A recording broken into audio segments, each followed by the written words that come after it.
Wizards and Warriors 3: Visions of Kuros.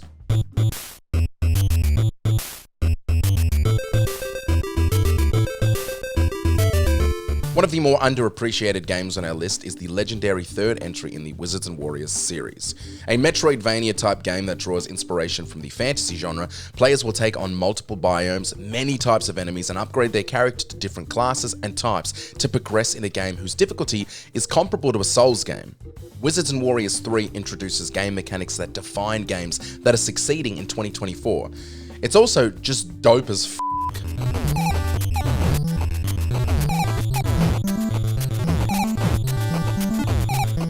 Dr. Mario.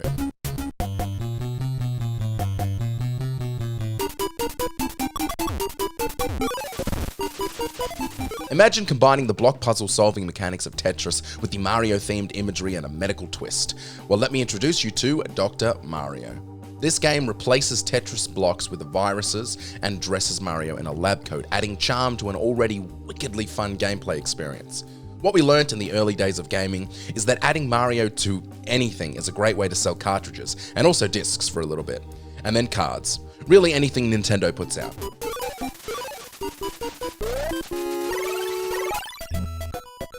Adventure Island 2.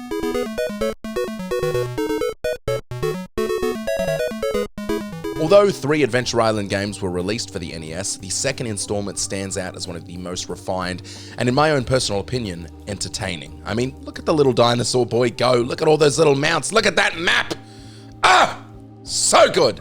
The platforming is precise, and the new inventory system adds a welcomed layer of depth. The game introduced features that would go on to be used in Donkey Kong Country and be mainstays of that series. Some say without Adventure Island, there would be no Donkey Kong. I'm lying, nobody's ever said that, I just don't know how to transition to the next entry. Let's go!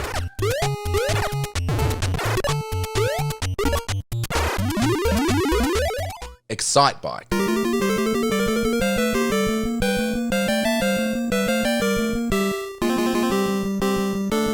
Choosing the best racing game on the NES was no simple task. I'm lying, it's so easy because Excitebike is the absolute shit. Riding motorcycles is undeniably fun. The side-scrolling action and epic wipeouts add a tension to the experience that is unmatched on the console. Excitebike may well have also been the first game to ever feature a level editor, allowing racers to create their own levels and create their own experience. Dragon Quest III.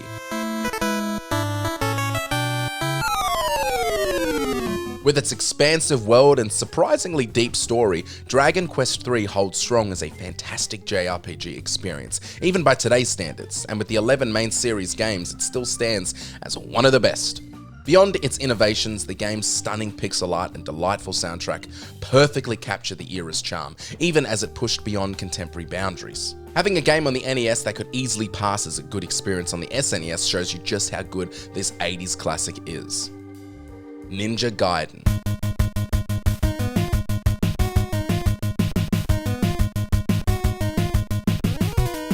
Ninja Gaiden introduced many to the concept of a truly fluid action game. It truly is Ghost of Tsushima on the NES. With seamless controls and unrestricted movements, you could maneuver and strike with the swiftness of a ninja. It truly is Rise of the Ronin on the NES. Despite this fluidity, the game remained notoriously difficult. It truly is Sekiro Shadows Die Twice on the NES.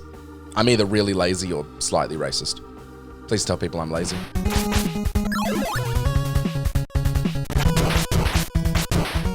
DuckTales.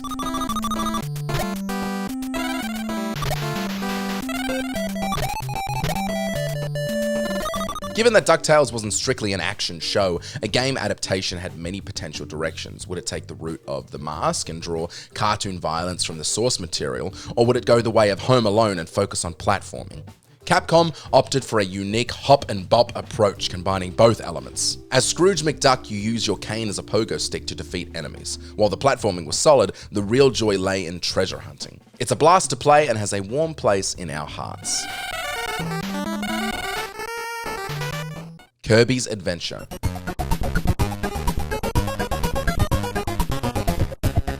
Released in 1993, Kirby's Adventure is one of the later entries on the NES, and it takes full advantage of what developers had learnt about the console to showcase some impressive technical feats. The game introduced Kirby's ability to consume enemies and adopt their powers, a mainstay in the lore of Kirby and abilities Kirby continues to show off to this day. Although not particularly challenging, it remains entertaining throughout, and isn't that the main goal anyway? Kid Icarus.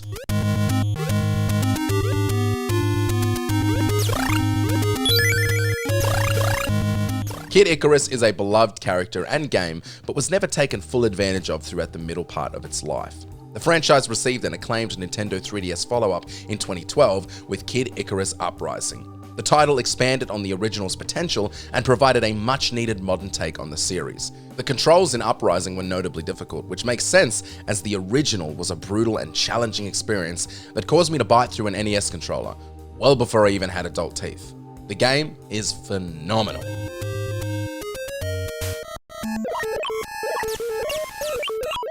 River City Ransom.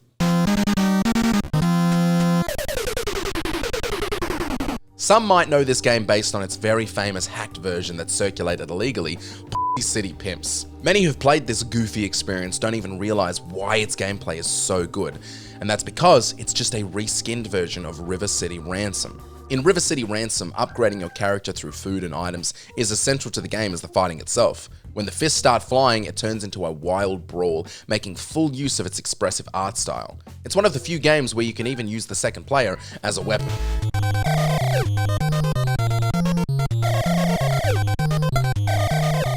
Punch-Out. The game we love to hate, Mike Tyson's Punch-Out was a masterpiece for mastering, taking on round after round of incredibly specific fighters, creating an experience that encouraged replayability and Souls-like difficulty. I've never made it to Mike Tyson, and let me tell you something, that fight is harder than any Elden Ring boss you'll ever take on. Contra.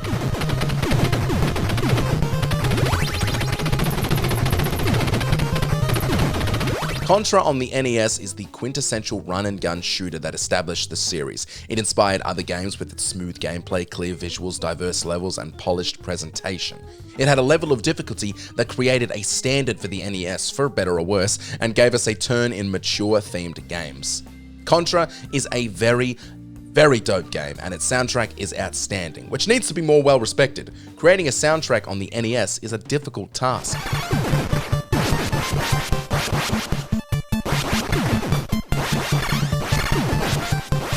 Final Fantasy.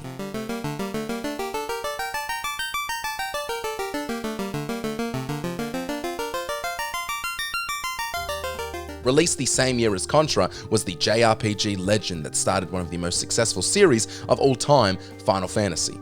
If you love RPGs, there's much to discover about the genre's history and plenty to enjoy by dedicating some hours to the original game. Admittedly, I tried to play it and it was genuinely too hard for me, but I'm a little baby, and you're a damn adult.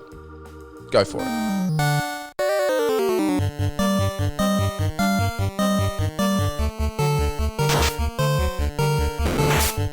Tetris.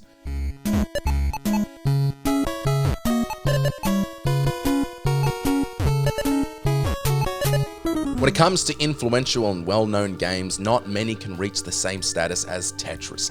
Tetris is the quintessential puzzle game, and the game everyone thinks they're brilliant at until they see competitive players and realize they actually suck terribly.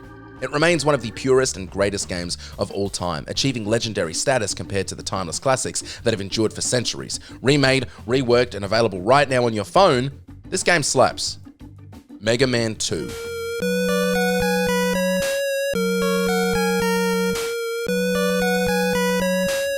With more than 50 entries, Mega Man is a titan of a series, and Mega Man 2 on the NES remains at the top of the list of best entries for most Mega Man fans.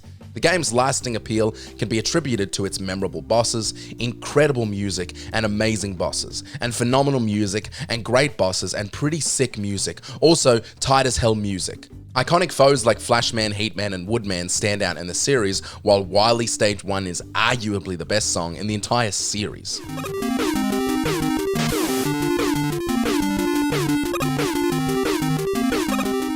Duck Hunt.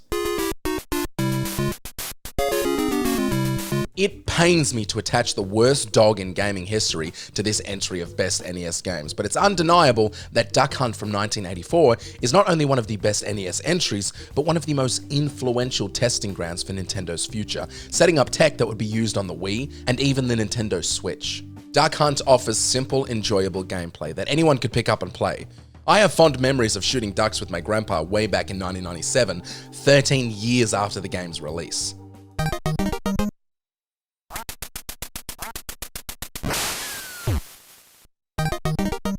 Castlevania 3: Dracula's Curse.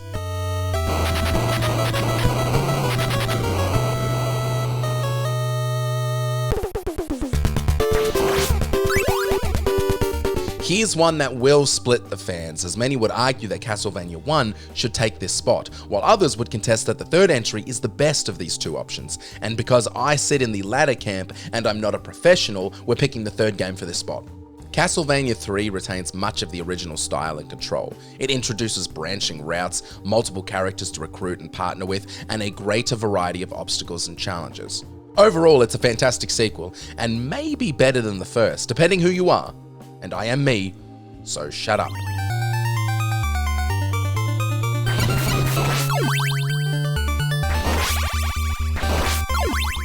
Metroid. I completely understand why some people don't enjoy the original Metroid, as its unforgivable gameplay systems can be off-putting at first. However, if you can adjust to the initial difficulty Metroid presents, there's a whole lot to enjoy here. It's a challenging game with excellent progression, and let's not forget just how highly influential it was to the gaming world, with its exploration formula having a significant impact on the console, and even later consoles. It may be hard to get into today, but it's still worthwhile. Don't be a pussy. The Legend of Zelda.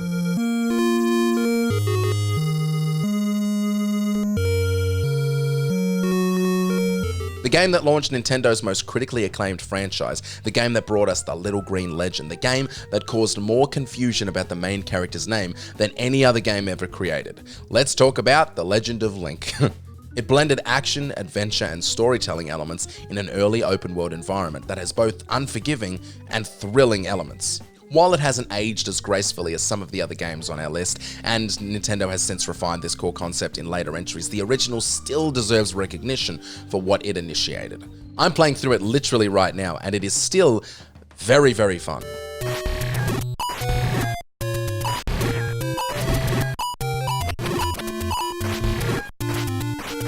Super Mario Bros. 3.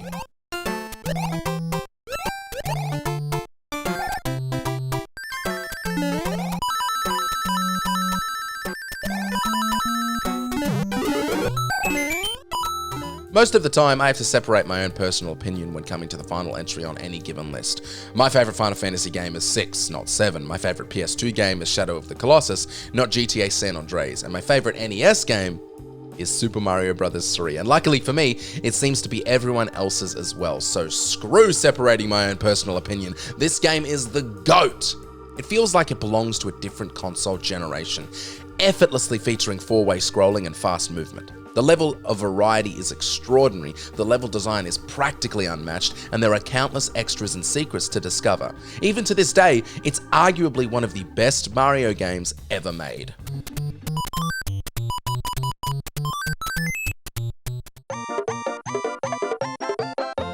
Super Ghouls and Ghosts.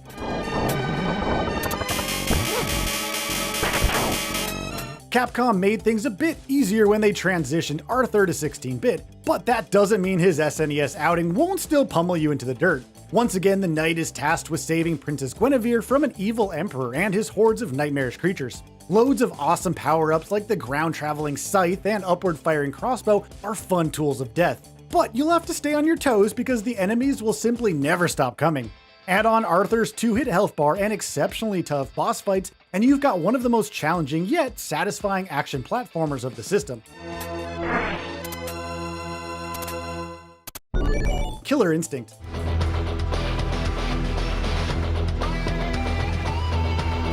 In an arcade era dominated by Mortal Kombat and Street Fighter, Rare released this fighter with a heavy focus on pulling off incredible combos. Its fast-paced and varied roster helped it stand out, which led to a Super Nintendo port that's still fun to play today. Some sacrifices obviously had to be made when it came to graphics and sound, but the gameplay was as smooth as ever. There's really nothing quite like hearing Ultra Combo screamed over the game's awesome soundtrack after pulling off an intense string of button inputs.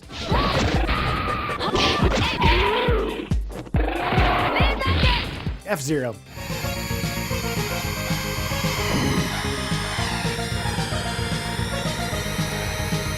The F-Zero franchise has a reputation for being stressful, and its legacy began right here. Set in the year 2560, it focuses on high-stakes Grand Prix with hover cars. As one of the launch titles for the system, it showed off the Super Nintendo's graphical and gameplay improvements with tremendous style. Its tough-to-master courses likely caused a lot of players some pain as they went careening into barriers and even other racers. It was sleeker and faster than any other racer around, and perfecting its controls and tracks was definitely rewarding. It's just a shame that Nintendo doesn't show it more love these days.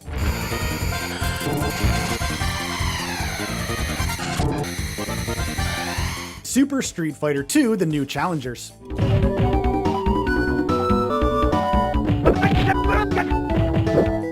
To be fair, you can't go wrong with any version of this classic Capcom fighter, but for its new features, we have to give love to the new challengers. There were a ton of improvements made over past iterations. Customizable speed settings, new attacks, and a reversal mechanic made all the difference when fighting. Smaller changes like reworked graphics and character animations made it feel a bit more polished. But what really got us excited were the 4 new characters, namely Cammy, Fei Long, T-Hawk, and DJ, are now series mainstays. All in all, it's the best version of a terrific fighting game. Super Mario Kart.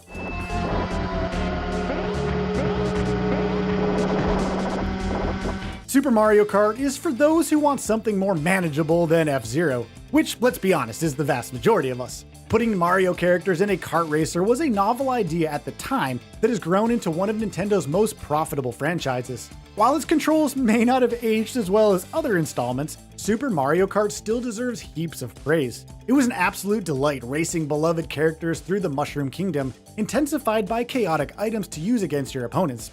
For 2-player competitions, whether it be racing or battling, there was nothing else like it around.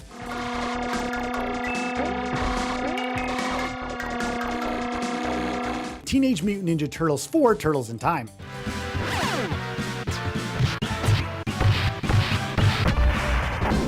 The early 90s were a wonderful period for beat-em-ups, and Turtles in Time just may be the best.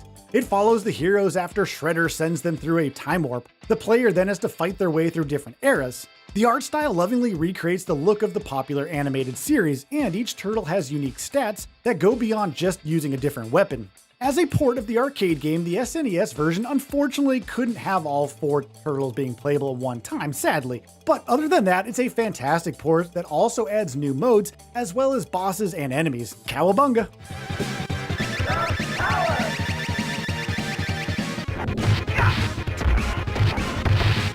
Star Fox.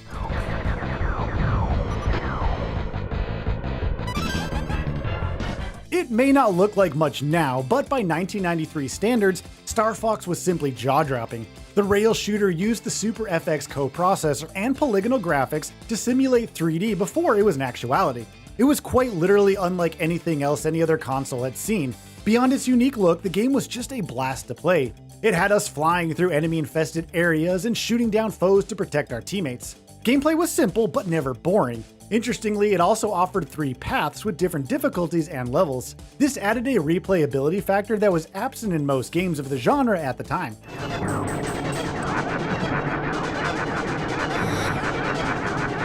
Secret of Mana.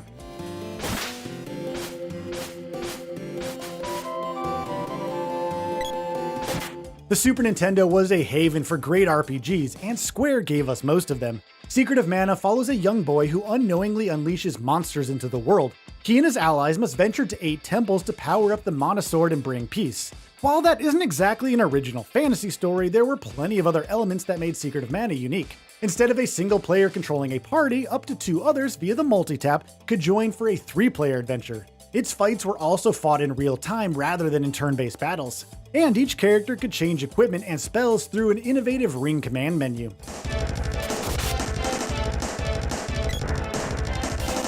Super Castlevania 4.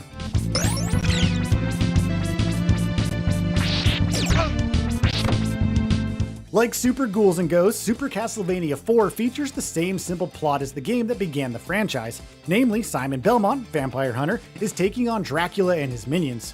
What it lacked in story originality, it more than made up for with stellar gameplay and music.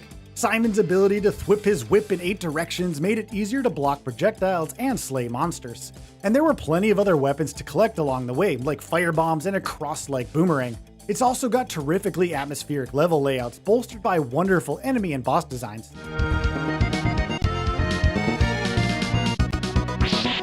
Super Mario World 2 Yoshi's Island.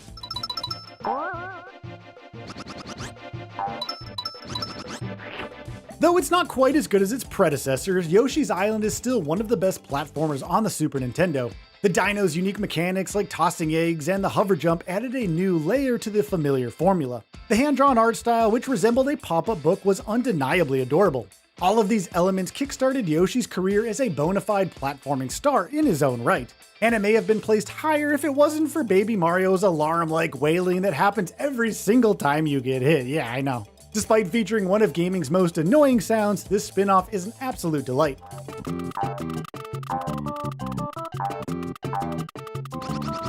Mega Man X.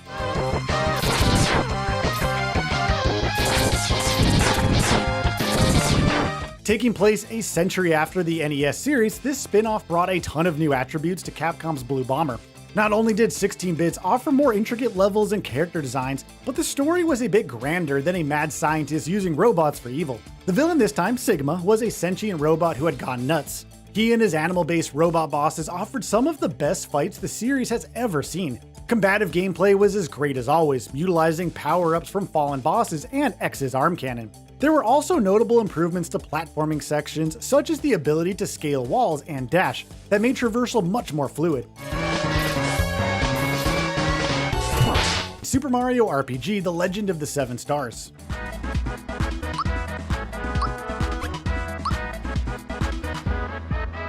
There was a time where placing Mario in an RPG may have seemed like a strange idea, but Paper Mario and the Mario & Luigi spin-offs owe thanks to Square's work here. Super Mario RPG is a beautiful blend of Mario's characters and elements with the traditional turn-based gameplay that Square is known for. The plot is notable for having Bowser not be the big bad, but rather a teammate the player can unlock. Two other party members, Geno and Mallow, are some of the best written characters Mario has ever come across. Despite the Nintendo 64 being mere months away, the game also sold fantastically well. That's just what happens when one of the best RPG studios around meets gaming's most famous icon.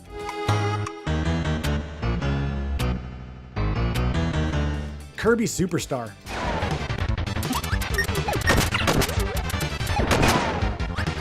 Kirby's platformers don't get as much love as Mario's, but with games like Superstar they really should have. The collection features a reworked version of Kirby's Dream Land as well as 8 new games. Whether you're racing King Dedede, challenging yourself in the Boss Rush Arena, or going on one of several platforming adventures, there's bound to be something here that will make you smile. It introduced helpers to the series, giving up a copy ability would give Kirby an ally controlled by the computer or a second player. It also slightly tweaked gameplay by having each ability grant Kirby more than one attack like in previous games. Final Fantasy VI.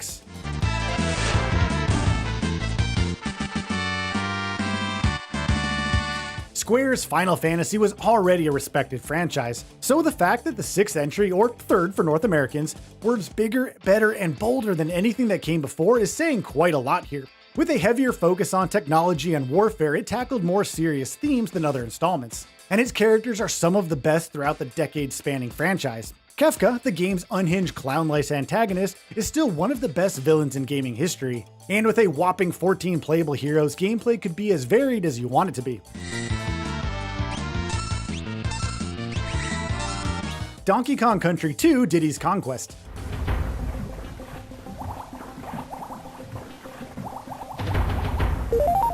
The first will always be a classic, sure, but the follow-up is just a bit better in every field. With Donkey Kong kidnapped by King K. Rool, Diddy and his girlfriend Dixie set out to save him. Rare made the levels bigger and more challenging, added more animal companions, and improved on the already impressive graphics. While Diddy got his name in the title and was the faster of the two, it was Dixie that was the true star here. Her ponytail gave her the ability to glide over tough jumps and obstacles, clearly making her the better Kong. No matter which of the two you prefer, Diddy's conquest took them through enchanting levels with some of the best music Rare has ever produced.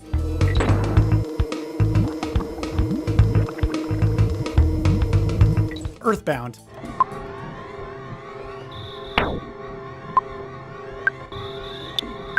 From poor seller to a legitimate masterpiece, Earthbound has had a strange journey in pop culture.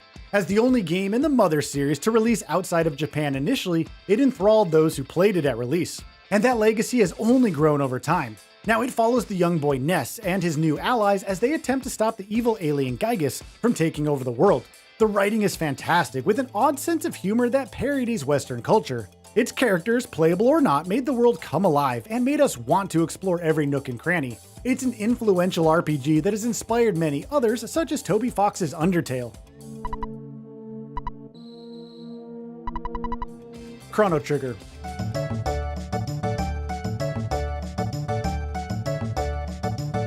Chrono Trigger is the crown jewel of Square's work on the Super Nintendo. It follows some of the most compelling RPG characters of the time as they travel through various eras to prevent the future destruction of their world. It utilizes many popular RPG mechanics, however it does away with a turn-based battle system in favor of a time-based one depending on character attack and spell. Its art style, particularly characters designed by Dragon Ball creator Akira Toriyama, is still gorgeous today, and the time travel plot allowed the developers to build incredibly unique worlds. More importantly, it was wonderfully fun to see how our actions in the past could actually change things in the future, and it actually led to 12 different endings.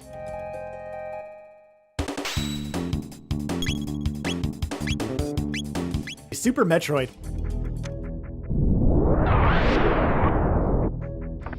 From the moment the title appears on the game, Super Metroid instills a theme of loneliness that will grow throughout the game. After catching Ridley stealing the last Metroid in existence, bounty hunter Samus Aran follows him to Zebes. From there, it's an isolated trek through labyrinthine tunnels with plenty of unwelcoming wildlife. Much of what the Metroid series is known for began right here. Its map is a puzzle to be conquered, with frequent obstacles that can only be cleared by obtaining certain power-ups. Players need to search every possible spot to find answers with no tips to help them through it, and it's just the right balance of tough but rewarding.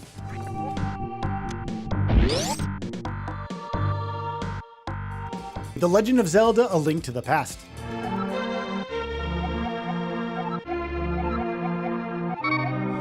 A Link to the Past features some of the best art direction and sound design of the entire SNES library. And much like Super Metroid, the foundation of what we know as Zelda was established here. Hyrule's lore, the Master Sword, engaging NPCs, and stylish unique weapons are still important facets of the franchise. While the story still boils down to rescuing Zelda, there are so many other smaller details that propelled this entry to being the most resonant. It was the first world in the series that felt lived in and had a history of its own. A Link to the Past deserves all the credit for what Zelda grew to be.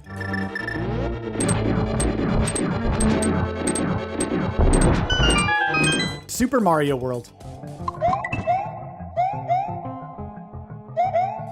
Sometimes you don't need to change much to make a masterpiece sequel.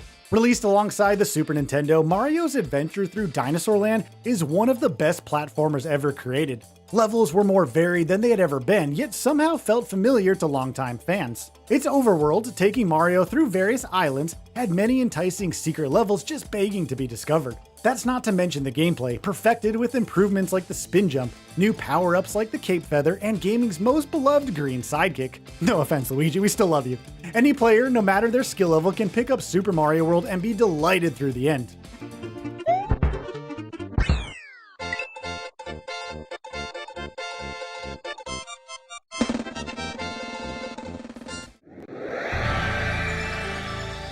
Kirby 64, The Crystal Shards.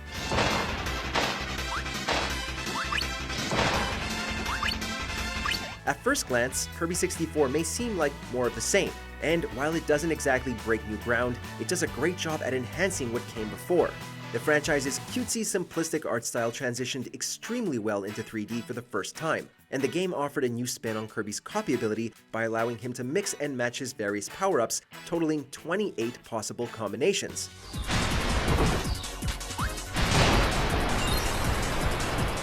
The story, following a lone fairy who enlists Kirby to save her home from the invasive dark force, takes the little puffball across surprisingly varied planets. While it's a bit on the short side, an endgame twist will make you happy to 100% it.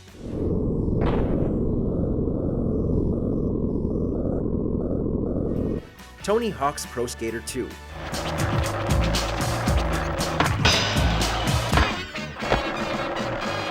Tony Hawk's Pro Skater 2 doesn't get enough credit for how much of an improvement it was over the first game. That's not to say the first entry was bad by any means, that's just how good Pro Skater 2 is. An extra course, 2 for the N64 version, a lot more skaters, including the unlockable Spider-Man, and an awesome soundtrack infused with punk rock and hip-hop were incredible bells and whistles for the sequel.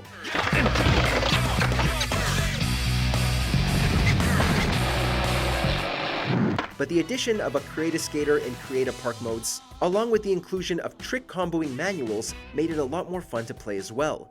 There were just more tricks in general, and we spent untold hours gliding around trying to perfect them.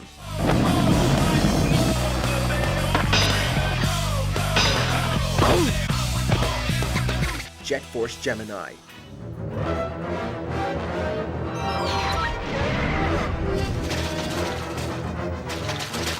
Rare's work with the N64 is some of the best the studio has ever put out. But one game that never seems to get enough love is Jet Force Gemini. The story follows 3 survivors of the total annihilation of the Jet Force fleet at the hands of Mizar, an evil alien insectoid with an army at his command.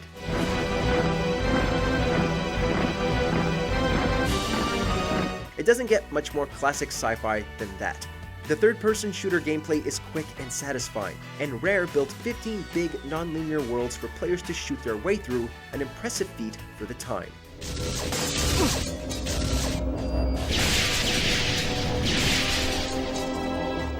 WWF No Mercy.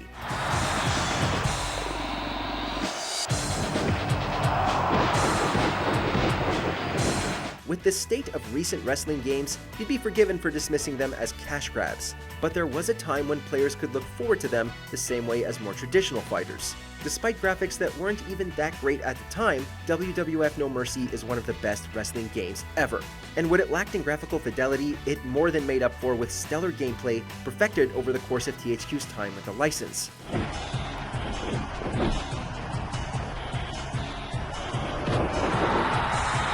The game's single-player championship mode featured 7 different storylines, each of which would adapt to your progress and decisions. But it was also a multiplayer behemoth, with more than 60 playable characters and the option to create your own.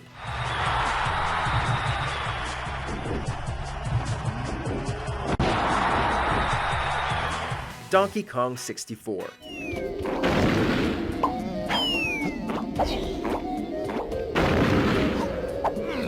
Rare revitalized Nintendo's Great Ape with the Donkey Kong Country series for the SNES. And although their journey into 3D came with a problematic amount of collectibles, it was still a journey worth taking. Well done! Following King K. Rool's theft of Donkey Kong's banana hoard and the kidnapping of his friends, DK set out to stop the evil crocodile before he could blow up his island. The level design is just as pristine as Rare's 2D work, bolstered by the 5 playable Kongs. Each has their own unique moveset, abilities, weapons, and instruments that lead to silly little musical sequences. And since each level has hidden secrets and objectives for each of them, it was easy to get lost exploring. Star Wars Rogue Squadron. I'm hit! I'm hit! I'm hit! Star Wars has enjoyed a healthy dose of spin-off video games over the years, and more than 20 years later, Rogue Squadron still stands as one of the best. Set between Episode 4 and 5, it follows a group of elite pilots led by Luke Skywalker as they combat the Empire across various encounters. I've got a problem here! I'm hit, but not bad. With levels offering different vehicle and mission types, as well as showcasing well-known locations like Mos Eisley, Hoth, and Kessel, it's a loving companion piece that's also a blast to play. We saved another world from the Empire. We did well here today. Let's go home. Mario Party 2.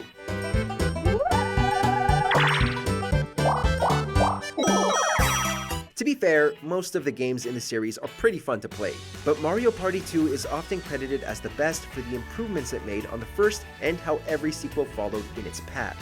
Other than simply not including mini-games that gave their players blisters, Nintendo made subtle changes to the gameplay that would have lasting effects, such as more unique collectible items that players could use to their advantage.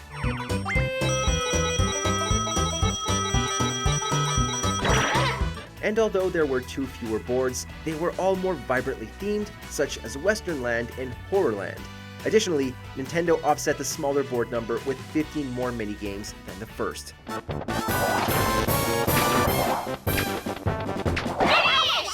Perfect Dark.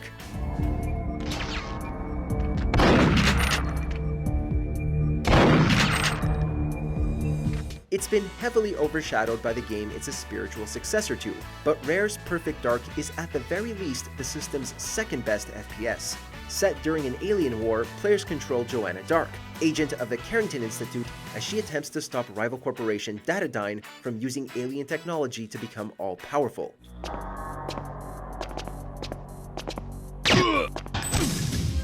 With a wonderful blend of sci-fi action and espionage, Perfect Dark wowed with smart AI, great gunplay, and better graphics thanks to the N64's expansion pack. Even its multiplayer modes, while not as revolutionary as those in GoldenEye, offered hours of entertainment for you and a few buddies.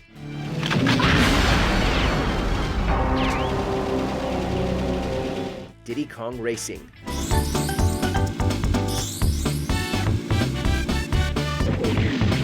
Another game that's often overshadowed, Diddy Kong Racing managed to set itself apart with an actual story mode. Rather than simply racing for a trophy, the plot follows Diddy and other animal racers who are recruited to help fend off an intergalactic pig wizard conqueror through a series of races. Ridiculous? Absolutely, but that's definitely part of the fun.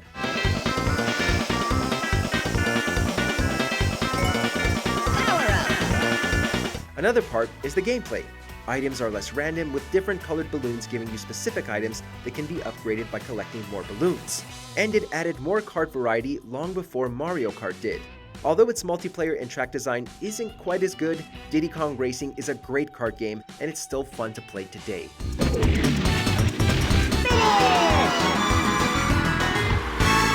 Super Smash Bros.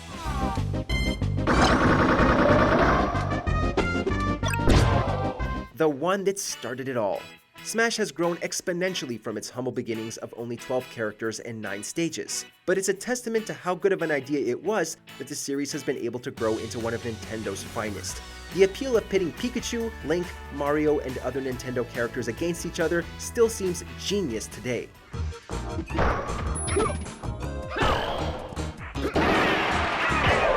While arcades and the PlayStation were busy creating original characters for 1v1 fights, Nintendo was taking a more unique approach and loading it up with chaotic factors. Nostalgia-inducing and hazard-filled arenas would become strewn with death-ensuring items from Nintendo's history. And because the system allowed up to 4 players, Smash was an absolute must for multiplayer mayhem.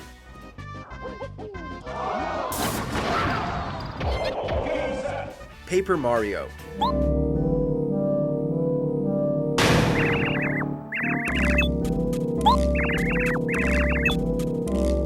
Although Super Mario RPG developer Square chose PlayStation as its 3D console of choice, that didn't mean Nintendo couldn't produce its own spiritual successor. And as it turns out, Mario makes a terrific RPG star.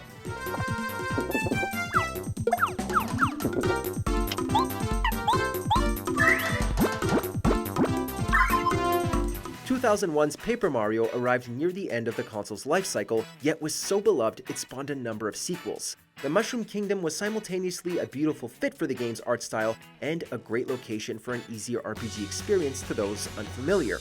The arts and crafts aesthetic would be a well that Nintendo would return to time and time again, and not just for Mario, but it's also helped this game age better than most on the console.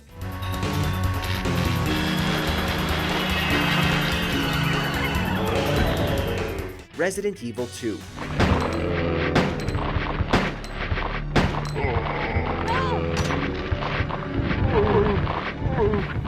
Bigger, bolder, and undoubtedly scarier than what came before, Resident Evil 2 is one of the best in Capcom's survival horror series. The dual storyline of Leon Kennedy and Claire Redfield is iconic now, offering more space to explore the intensely atmospheric Raccoon City. And despite the N64 being inferior hardware to the PlayStation, its port was actually pretty great. How Capcom was able to fit the game on an N64 pack while also offering better graphics and sound must be wizardry.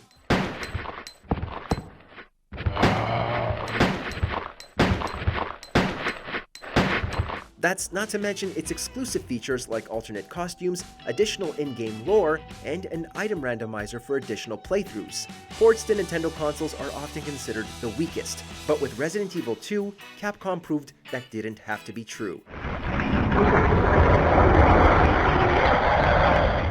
Star Fox 64. You got an enemy on your tail! Use the brake!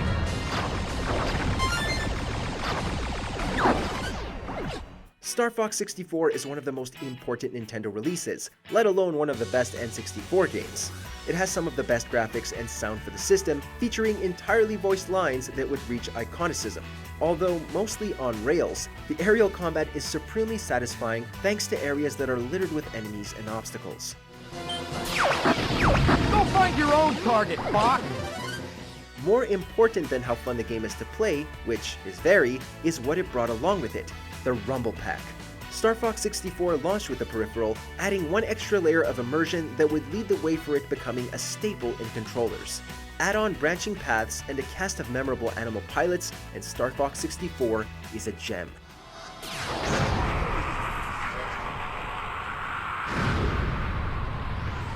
Conker's Bad Fur Day.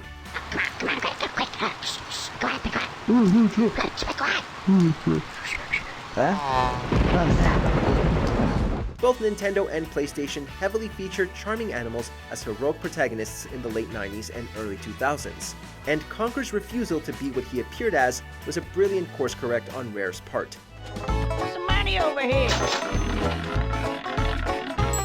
Following a night of heavy drinking, players can take Conker through increasingly wild levels as he attempts to make his way home to his girlfriend Barry. The squirrel's adventure is packed with adult themes, hilarious violence, alcoholism, and toilet humor that reaches peak absurdity when Conker fights a massive singing pile of crap. Each encounter is more insane than the last, which has helped the game earn cult status. Additionally, its multiplayer modes that call back to the campaign's chapters are also fantastic. You may be alright. What do you mean, alright? Look at me! I'm broken in two! I'm just firewood from now. They'll be using me as toothpicks before you know it.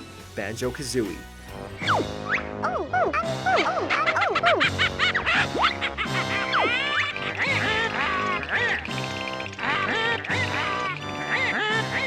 Some of the aforementioned charming animal protagonists came from Rare itself, and the Bear and Bird's first game is still considered to be one of the best 3D platformers of all time. When evil witch Gruntilda kidnaps his sister to steal her looks, Banjo and his backpack-loving friend Kazooie adventure through the dangerous worlds hiding inside her castle.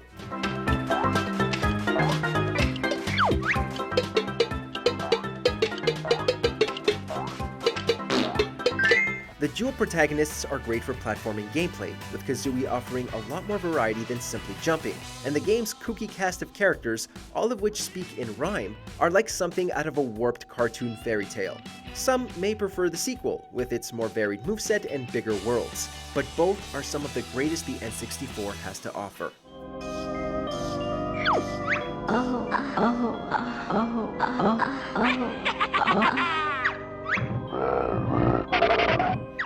Mario Kart 64.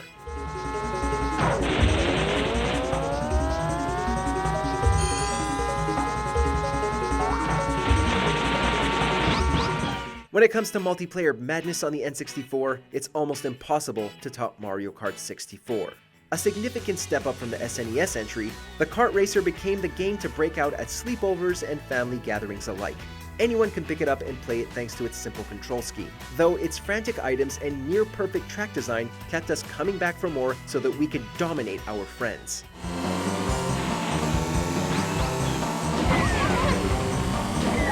The competitiveness could continue through a battle mode that has only been enhanced with each subsequent entry. Mario Kart is one of Nintendo's most bankable franchises, and it's thanks to the outstanding groundwork laid out here that it has been able to become so.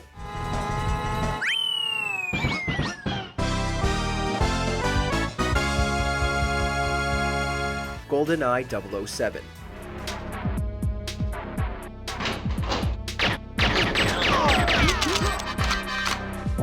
We did say Mario Kart 64 was almost impossible to top.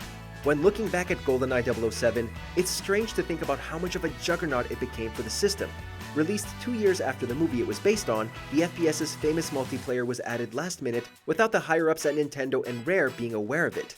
But it's that multiplayer that has earned the game its fame and high placement on this list.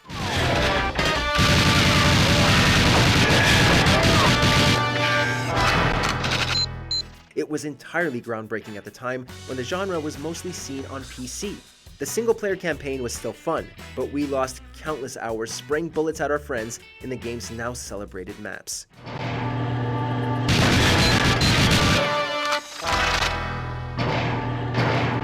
The Legend of Zelda: Majora's Mask.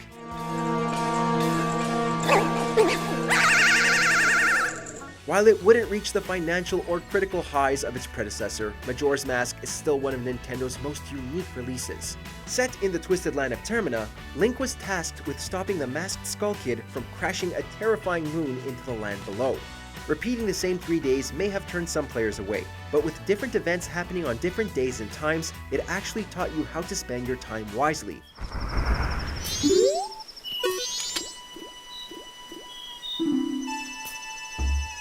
And the varied gameplay that came from Link's different forms was more than welcome. It was also loaded with side quests that showcased the surprisingly deep and often troubled NPCs. With themes of loss, heartache, familial bonds, and fear, Majora's Mask is an exceptional game.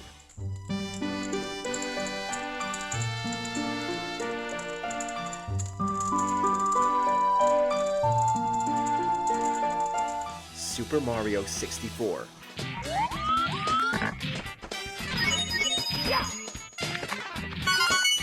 When it comes to platformers, there's simply no beating the king. Super Mario 64 launched alongside the console and yet delivered a pristine 3D experience that many would attempt to copy. The story is as simple as it's always been: rescue Peach from Bowser. But everything else about the game was monumentally inventive.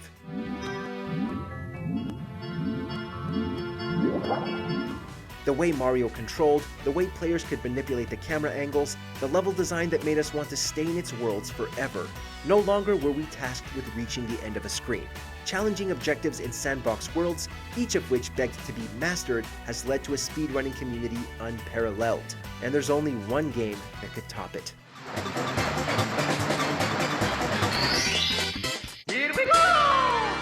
The Legend of Zelda: Ocarina of Time.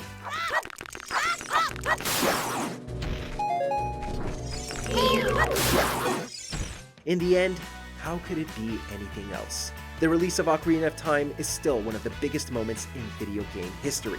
It didn't just successfully transition the franchise into 3D, although it did that in spectacular fashion, but it showed that video games could be more than just a series of levels strung together.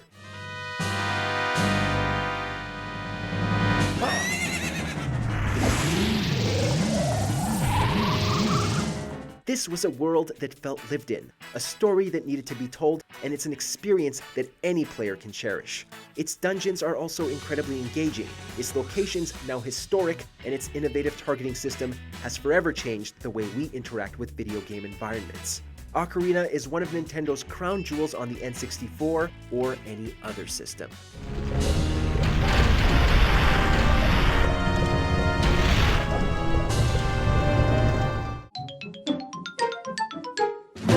Custom Robo.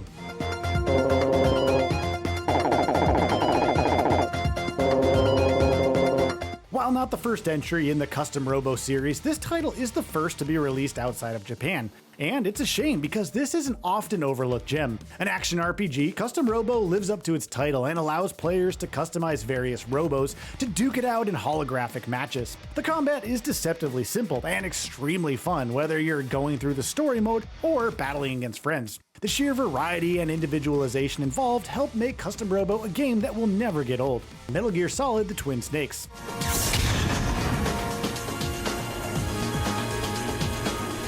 While traditionally found on PlayStation consoles, Metal Gear games also have a history on Nintendo systems. Metal Gear Solid: The Twin Snakes is a remake of the first Metal Gear Solid game, and sure, it has all the stealth action gameplay, insane bosses, and even crazier storyline of the original. However, it also has improved graphics, as well as voice acting that's been translated much better than its PlayStation predecessor. There are also some tweaks to the original gameplay, such as the ability to transition to first-person view, that help make the Twin Snakes a fresh experience. I understand, but why Metal Gear? The nuclear age ended with the turn of the millennium. Resident Evil 0. Listen, little girl, if you haven't noticed, there's some pretty freaked out things on this train. And I, for one, want to get out of here. A prequel to the first Resident Evil game, Resident Evil 0 sees player take control of multiple characters to investigate a spooky abandoned Umbrella Corporation facility. The game plays like most of the earlier titles in the series, though it does make some nice changes to the inventory system, and allows you to freely switch between two characters for the first time, making for some inventive puzzles. While it's not the best Resident Evil game, even on the GameCube, more on that one later, Resident Evil 0 is still worthy of its inclusion in the franchise and in any GameCube owner's collection. What? It's the Queen!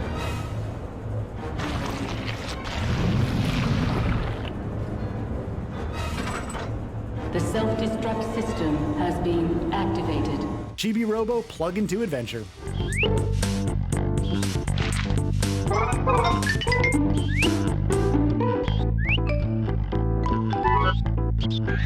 3D platformers weren't quite as big on the GameCube as on the N64, but there are still a few to be found on the console. This underrated game follows the tiny titular robot as it assists its family and household tasks that are simple for humans, but big work for it, given its small size. The game's adorable premise, fun gameplay, and inventive sound design are all reason enough to give this cult favorite a look. It may have a small following outside of Japan, but being little has never stopped Chibi Robo.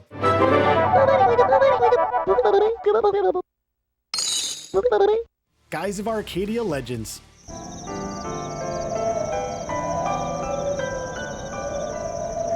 Since airships are often the best parts of JRPGs, why not build a whole game around them? An enhanced port of the Sega Dreamcast Skies of Arcadia, Legends delivers classic RPG turn-based combat both with individual characters and with flying ships. It has a colorful cast of fun characters, a rousing soundtrack, and so much to explore. In addition to everything present in the original game, Skies of Arcadia Legends features improved graphics, new features, and content previously only available via DLC. It's arguably the best way to experience the game, and it positively soars. Here goes!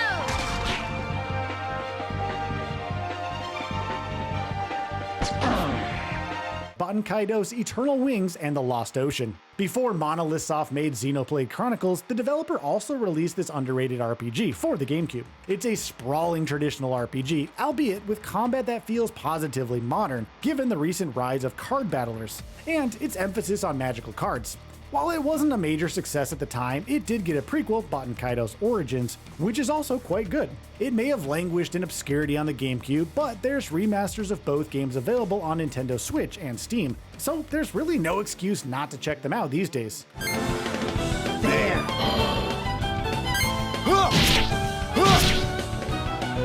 Wario World.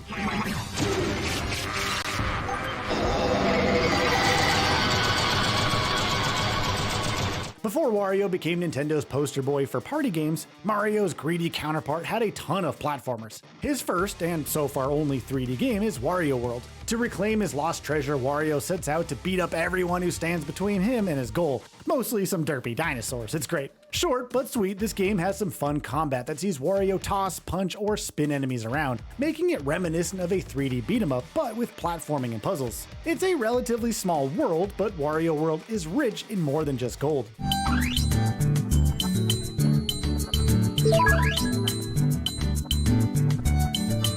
Beautiful Joe.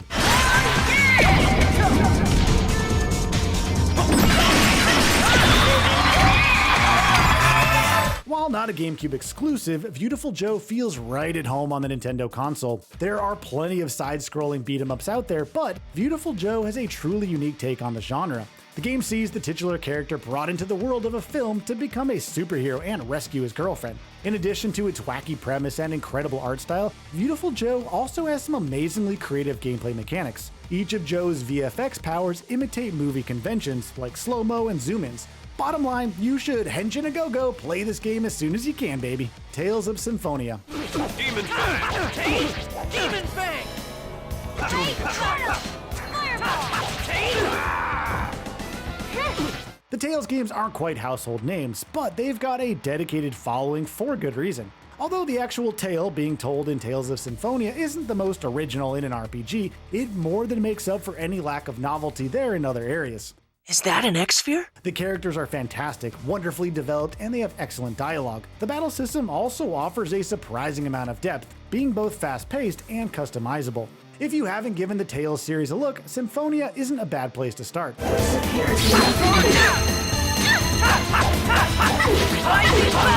Help is on the way. Healing circle. Pokemon Colosseum. The Pokemon series struggled with making the transition to 3D, but this fairly early attempt is excellent. Pokemon Colosseum features a darker storyline and more challenging combat than mainline entries in the series, as well as the ability to steal enemy trainers' Pokemon instead of capturing them in the wild. The game introduces darker Pokemon variants called Shadow Pokemon, has an emphasis on double battles, and features several multiplayer modes. Colosseum proved successful enough to get a sequel, Pokemon XD Gale of Darkness, which is also great, I might add. Although the series hasn't gone back to this style of spin-off for many years, Pokemon Colosseum is worth adding to any Pokemon fan's collection.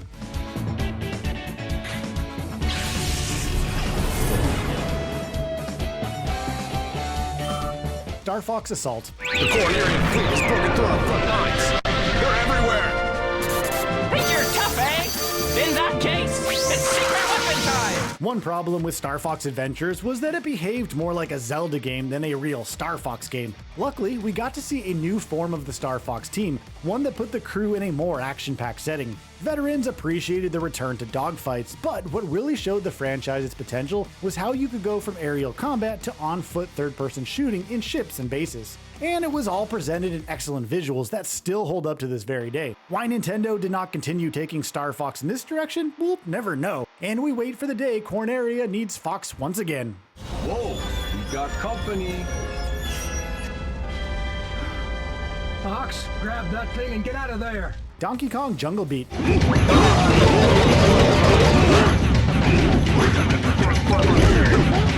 As one of the few games to utilize Nintendo's plastic bongo controller, Jungle Beat took the big gorilla on a somewhat musical adventure. Beat, clap, and punch your way through the jungle and face off against mighty adversaries like Karate Kong and Cactus King. Even with its simple control scheme, Jungle Beat was a wondrous experience with its beautiful level design and frenetic energy. Our only gripe with the game was that the party lasted only a few hours. That and the sound of hands beating on plastic wasn't too pleasant for our parents.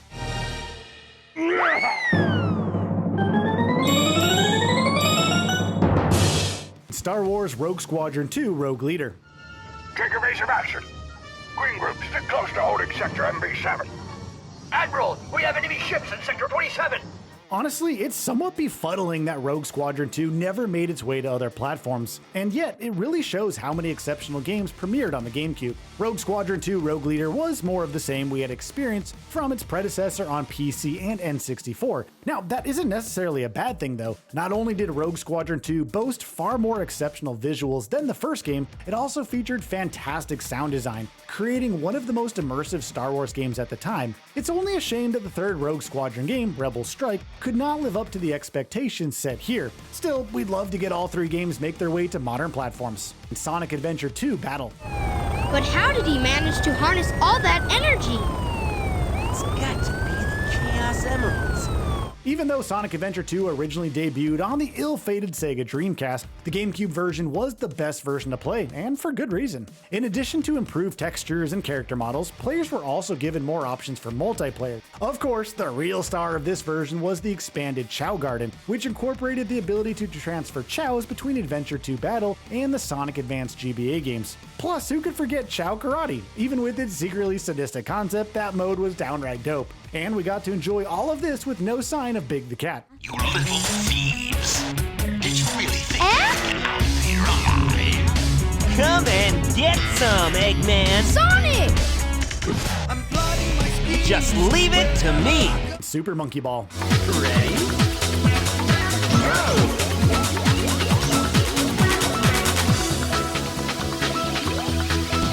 just something about rolling giant balls through obstacle courses that make games like Super Monkey Ball so much fun. Though in this case, Super Monkey Ball will always be the king of said domain. Each course presented its own unique set of challenges to test your speed and reflexes, as you guided your cute chimps to the goal. The short stages and arcadey experience made it easy to compete against friends or tackle a whole run together. And if for some reason you were worn out from obstacle courses, you could all compete in various minigames like Monkey Billiards, Monkey Bowling, and Monkey Fight. Eternal Darkness, Sanity's Requiem. Can we get this over with, please? Of course. This way. But I must warn you, it's not a pleasant sight. It has been forever known as the GameCube's forgotten horror title. Eternal Darkness was a victim of circumstance, having been overshadowed by the system's more family-friendly games, as well as Capcom's HD remake of Resident Evil. The few who actually got to experience this title were treated to a terrifying journey that offered up unique ways to break the fourth wall. With its sanity mechanic, players could potentially find themselves suffering from adjustments to their television, making it much harder to ward off enemies. If you ask us, this game has been long overdue for a remake, and if we were to come back, we need it on every single platform available.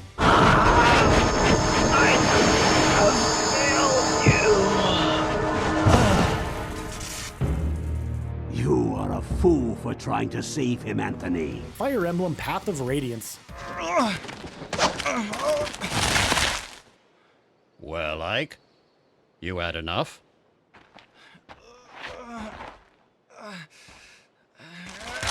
Back when Path of Radiance first launched, there weren't too many folks familiar with Fire Emblem. How shameful us Westerners were to ignore a gem like this one, I know. As if we weren't already spoiled enough by a fantastic story, Path of Radiance offered up a large roster of characters to recruit, a whopping total of 46. Really, that's about it in terms of new features, and it's all we could have asked for, honestly. More of that challenging and tactical gameplay where permadeath could prove to be an unforgiving punishment. Soul Calibur 2.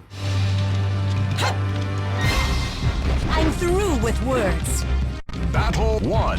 Fight! Now, we know that we said we would be prioritizing exclusives for this list, but we really must make an exception for Soul Calibur 2 here. You see, this wasn't just a fantastic fighting game with great controls and visuals. This game actually had the honor of being one of the few times we got to see a Nintendo character in a non-Nintendo game. Whereas Xbox and PS2 users got Todd McFarlane's Spawn and Heihachi Mishima from Tekken, respectively, GameCube owners got to play as Link. That's right, Link was actually a playable character in a fighting game that wasn't Smash Bros. It's awesome. It was an absurd idea we never thought would actually happen, and between the three guest characters, he was honestly the most fun to play. Anyway, Soul Calibur 2 was simply awesome. Kirby Air Ride.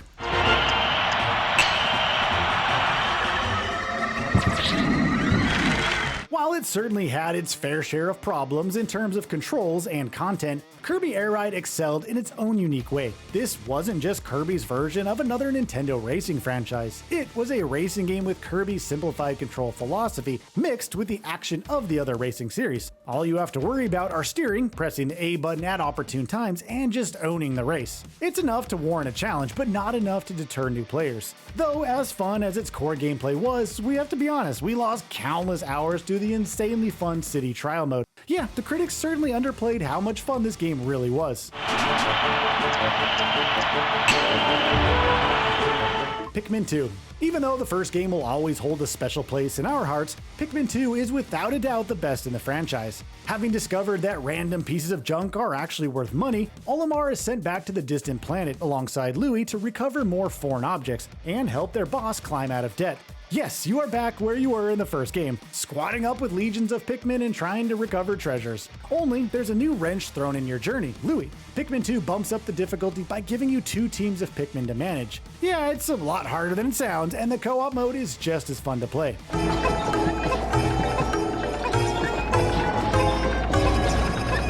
Animal Crossing.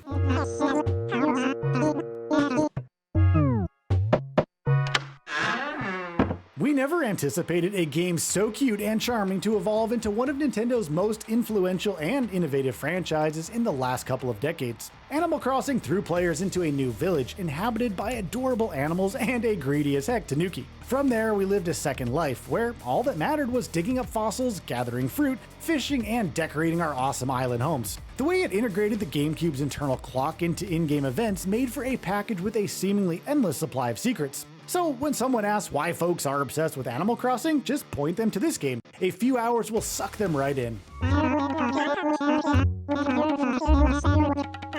F-Zero GX.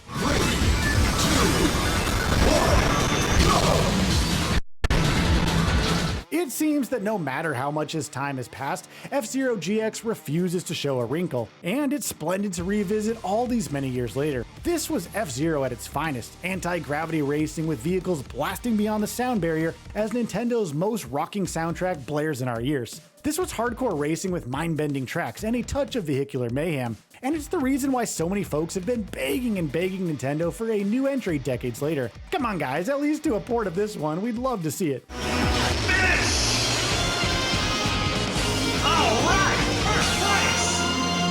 Resident Evil 4. According to our intelligence, there's reliable information about a sighting of a girl that looks very similar to the president's daughter. Apparently, she's being withheld by some unidentified group of people. While you can play this treasured game on just about any platform anywhere today, it originally launched as a GameCube exclusive, so yeah, it counts here. Anyways, what is there to say about Resident Evil 4 that hasn't honestly already been said? It's absolutely the best game in the series, and you can see why. Fantastic visuals, terrifying enemies, brilliant level design, satisfying gunplay, and the campy dialogue that we've come to expect from Capcom's famed horror franchise. It all blends together into a game that almost everyone needs to play for themselves at least once. What, are you supposed to be a cop or something? Nah, you don't look the type.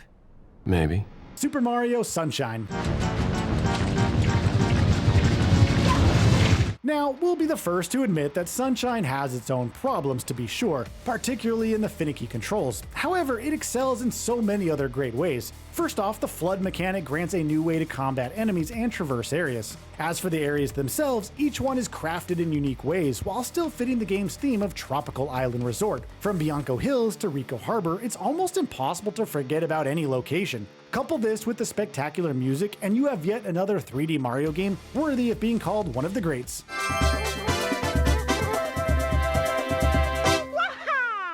It's Metroid Prime.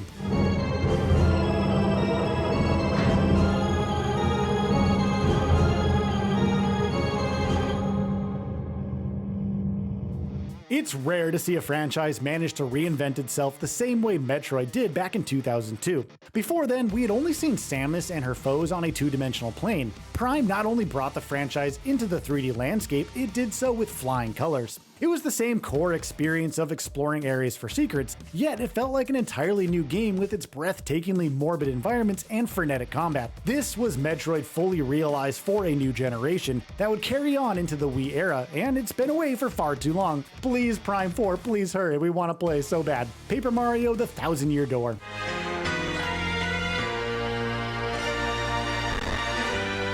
This would be the final time we'd see Paper Mario as we knew it after the N64 original, and goodness gracious, was it a stellar adventure all around. Sure, the gameplay hadn't changed much between then and now, but that's not why you play turn-based RPGs. The Thousand-Year Door holds a special place in people's heart because of its story, its colorful characters with their own arcs, and the wondrous locations visited throughout. There's a lot to love here, except those darn paper airplane segments, those are really tough. And it's precisely the reason why Paper Mario has become such a contentious yet beloved franchise today.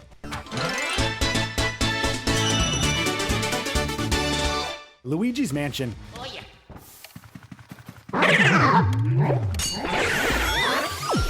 Honestly, if we were to choose which Mario brother had stolen much of the spotlight during the GameCube days, we'd pick Luigi. Luigi's Mansion was practically a required title for GameCube owners, and rightfully so. The control scheme offered a unique playstyle we hadn't really encountered in games prior, and the expansive mansion held so many secrets to find that we needed to do multiple playthroughs. With its goofy humor, clever level and boss designs, and challenging puzzles, Luigi's Mansion showed the world that the younger bro could provide a game just as amazing as Mario. Mario Kart Double Dash.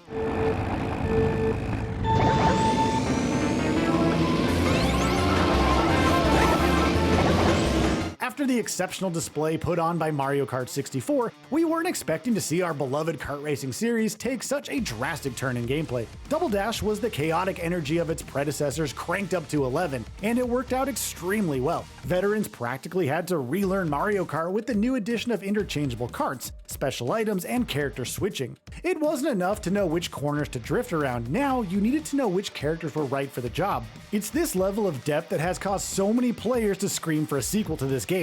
Hey, the Switch hasn't had its own true Mario Kart yet, so there's hope.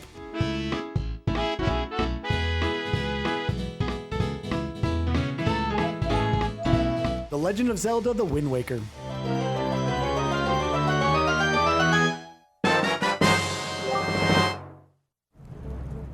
It's astonishing to think that way back in the day when Wind Waker was still in development, folks were appalled by the art style. Much to the chagrin of skeptics, Wind Waker would prove to be one of the timeless classics in the Zelda franchise. From its cel-shaded art style to its charming character design, this was an adventure for every gamer, regardless if they were a Nintendo fan or not. Everything was just brimming and overflowing with personality, and sailing brought about a creative spin of traversing the world. It's almost still hard to believe that such a sharp change in visuals would spawn a whole new style of Zelda games years later, in Super Smash Bros. Melee.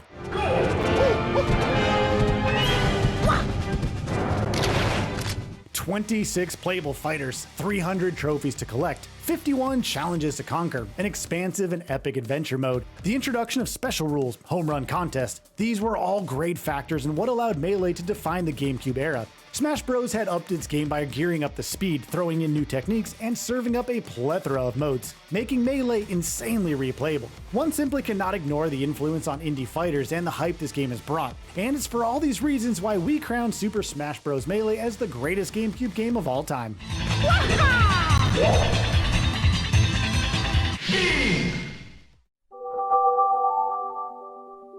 Sonic Colors.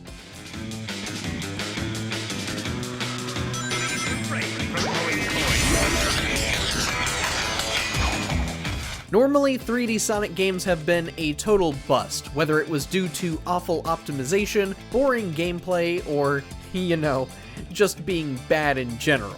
Sonic Colors is not one of those games. On the contrary, Sonic Colors is one of the better 3D Sonic games thanks to its captivating visuals and focused blend of speed and style.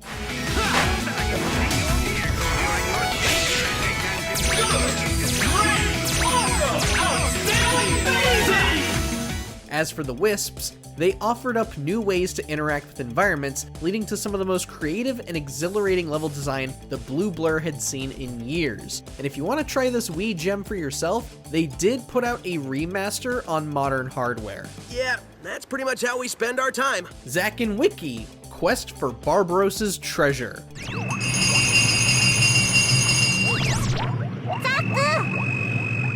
It's not every day you see a new IP from the likes of Capcom. Unfortunately, Zack and Wiki would be overshadowed by a certain plucky plumber and his galactic mustache, but we'll get to him later. As for Zack and Wiki, players got to experience an adventure of puzzles, pirates, and treasure. Despite not selling remarkably well, the game went on to be nominated for and win numerous awards from various publications for its charming characters, unique gameplay mechanics, and beautiful art style. To this day, the few who got to experience this have been clamoring for a sequel, or at the very least a port for this underrated title.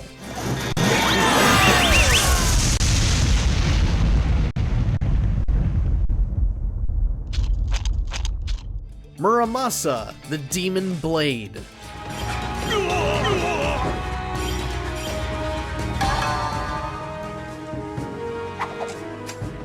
If you have never heard of this title, well, we can't really blame you. Much like Capcom's Kid Pirate and Monkey, Muramasa the Demon Blade did not sell many copies. That doesn't take away from the quality of the game, though. Muramasa employs a combat system with simplistic controls, allowing anyone to pick up a controller and start to land insanely cool attacks and combos.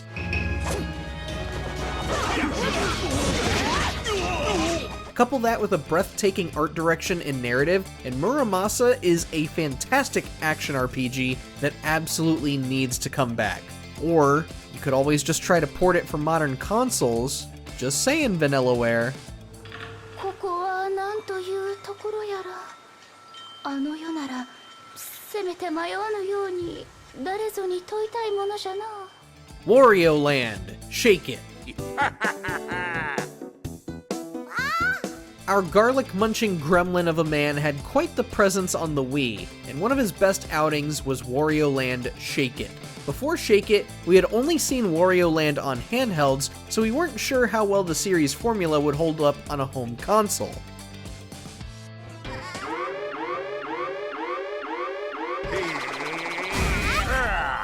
Well, Shake It became a treasure on the Wii thanks to its implementation of the console's motion controls. Shake the Wiimote to punch the ground and activate mechanisms, or shake bags of money and litter the screen with coins and gems. Or rattle enemies about to annoy and stun them. Whichever use you prefer, Shake It was just a blast to play.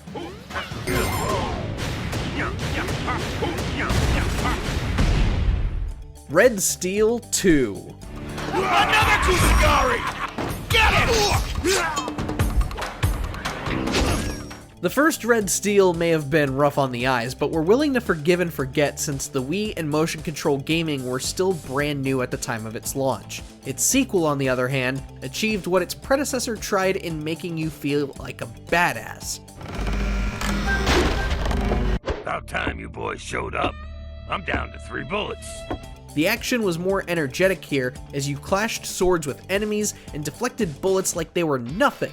Even if the story wasn't as strong as it could have been, Red Steel 2 still managed to show the technical feat in the Wii's motion control technology.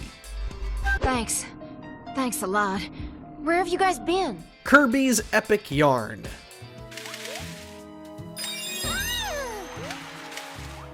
Kirby's Return to Dreamland was the perfect easy platformer to play with friends with its focus on 4-player co-op. However, Kirby's Epic Yarn just hits a little different.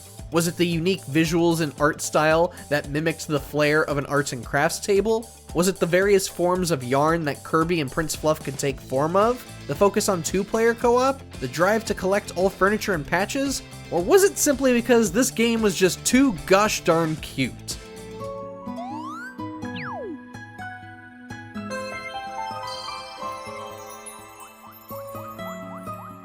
Whatever the reason, Kirby's Epic Yarn was an absolute pleasure to experience, and it's hard to really feel down when playing something this charming and easygoing.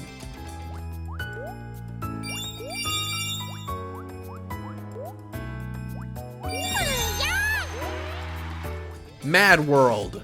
Let me make this perfectly clear. We have no intention of giving in to any such demands. The era of the Wii was kind of a turning point for Nintendo as the company wanted to focus more on a family-friendly image. Makes sense given how many parents were having to buy the console for their kids and their grandparents. So imagine seeing an edgy and gory game like Mad World on the store shelves. Seems out of place, but damn was this an awesome game.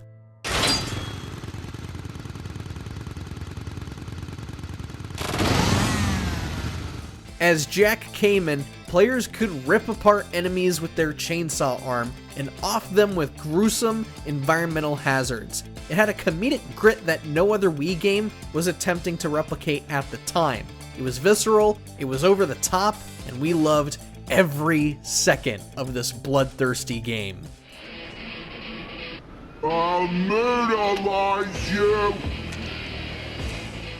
Wii Party.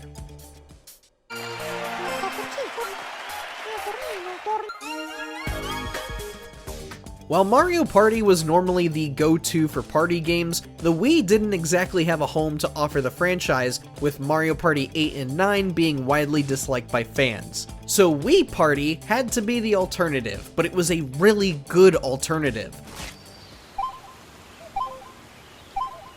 Start! Along with the typical board game style game mode, players could compete by traveling the world and grabbing photos, spinning roulette wheels to win the most tokens, claiming Miis to match shirt patterns, or even play a simple game of bingo. And it was all packaged with a great collection of minigames, providing hours and hours of fun with friends and family.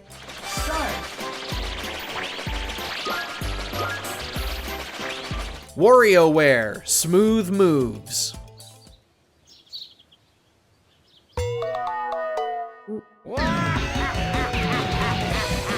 And if you wanted to keep the party train moving, you most likely kept coming back to one of the best games in the WarioWare franchise. Smooth Moves wasn't just a tech demo for the Wii's motion controls, it utilized those controls in fun and interesting ways.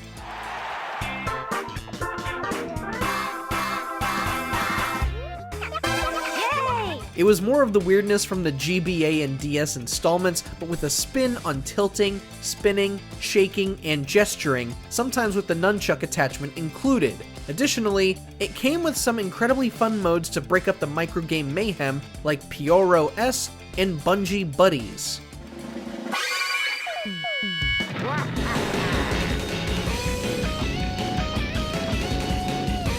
Fire Emblem, Radiant Dawn. Got you now.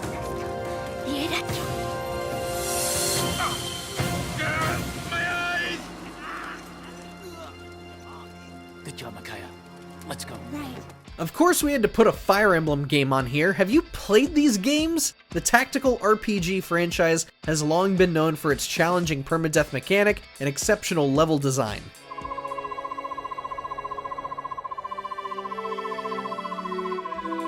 Some may complain that Radiant Dawn doesn't change enough, while others cite the game changes too much in other aspects. Even so, we couldn't find much to complain about with Radiant Dawn. The visuals may not have been a significant difference after Path of Radiance on the GameCube, but the gameplay and story here still made it worth our hard-earned cash.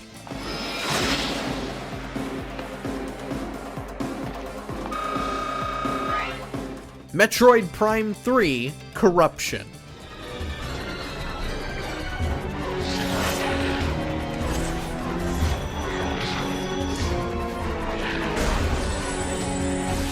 When Metroid Prime launched on GameCube in 2002, we had no idea it would become a phenomenon within the FPS genre. But how could it possibly translate to motion controls when not every Wii game was created equal in quality?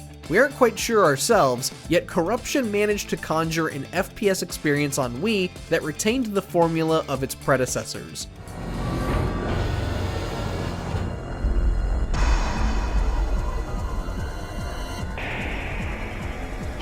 The action was still fast and intense, controls were as fluid and responsive as the GameCube games, and the bosses still didn't hold back their punches. Corruption showed that there was a place for FPS games on the Wii, and even if the rest of the games industry didn't see that, there's no denying the technical prowess on display.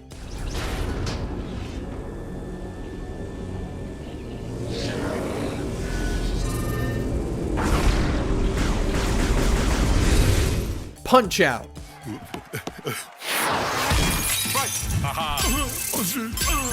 Punch-Out is, sadly, not a franchise that Nintendo seems to be touting around these days.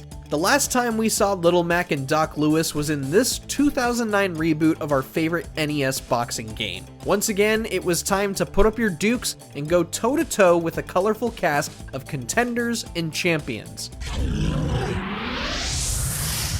Knockout!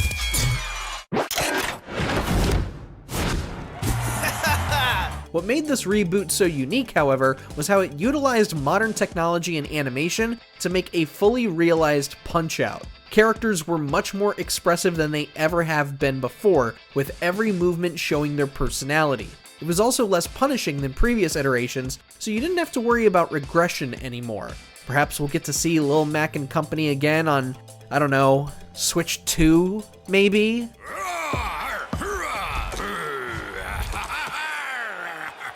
The Legend of Zelda: Skyward Sword.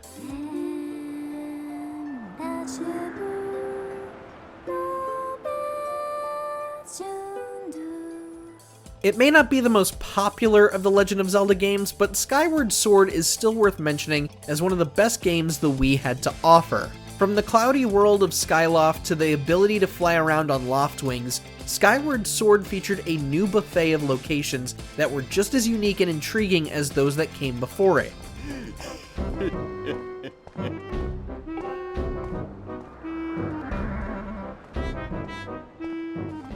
In terms of gameplay, Link was given some new tools that were also fun to use, such as the beetle, the whip, and the ability to bowl bombs. Sure, that last one is not everybody's favorite, and neither is the game itself. Even still, for what it is, Skyward Sword is a pretty solid title.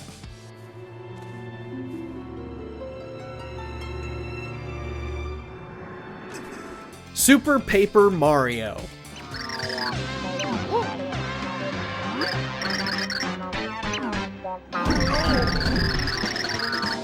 Some may dunk on Super Paper Mario for not being Thousand Year Door, particularly being the one that changed the franchise forever. Thing is that even though the game is more of a platformer with RPG mechanics, the ideas it serves up are done really well.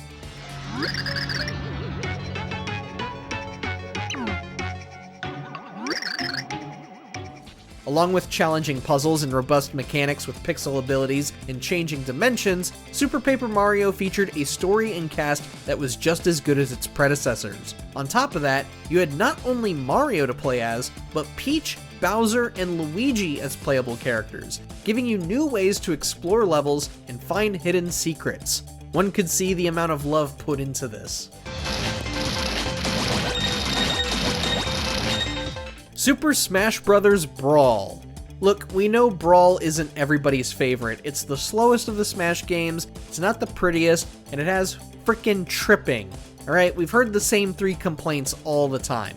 Thankfully, it makes up for its shortcomings in other areas. When we weren't doing our usual classic mode runs or toying around with the stage builder mode, we were getting lost in the expansive and wondrous campaign Subspace Emissary. This was the ultimate Smash Bros. Adventure that we had been itching to see with our favorite characters directly interacting with each other and kicking butt together. That alone was worth the $50 price tag, and no other Smash campaign has come close to achieving that level of awe. Plus, that Meta Ridley boss fight on the Falcon Flyer, that was so cool, man! Tell me that wasn't cool!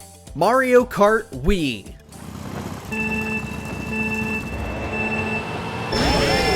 Sure, one may criticize the motion controls in Mario Kart Wii, but that's why you plug in a GameCube controller instead.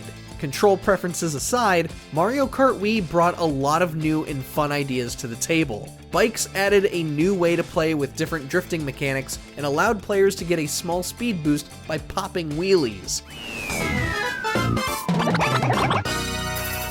On top of the increased roster in characters and vehicles, we also got a plethora of courses new and old that were marvels to race through, like DK Summit, Coconut Mall, and Toad Factory. Really, how could anybody want to skip over this Mario Kart?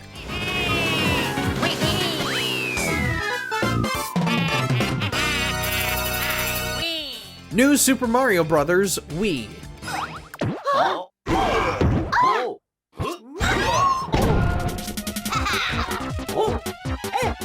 Whereas the DS was getting a healthy amount of classic 2D platformers, the Wii was almost starved of it. Luckily, New Super Mario Bros. Wii came to satiate us. It was good old back-to-basics 2D Mario platforming that we had missed for quite some time, but with some new twists to mix in.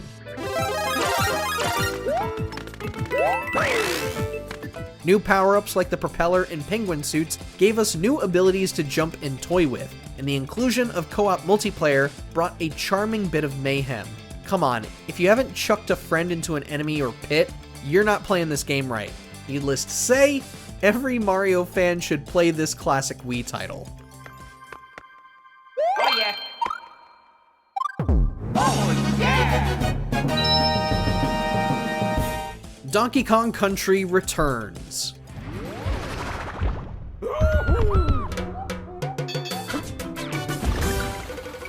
If you found New Super Mario Bros. Wii to be too easy, well, Donkey Kong Country Returns certainly cranked up the challenge. A strange tribe of creatures known as the Tiki Tak tribe have hypnotized the wildlife on DK Island and stolen all of DK and Diddy's bananas. Show these vermin who's boss and retrieve those nanners.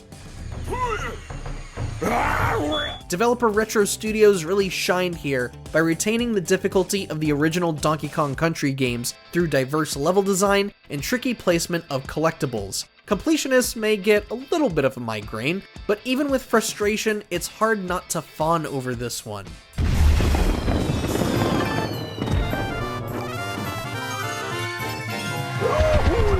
Super Mario Galaxy. Yes!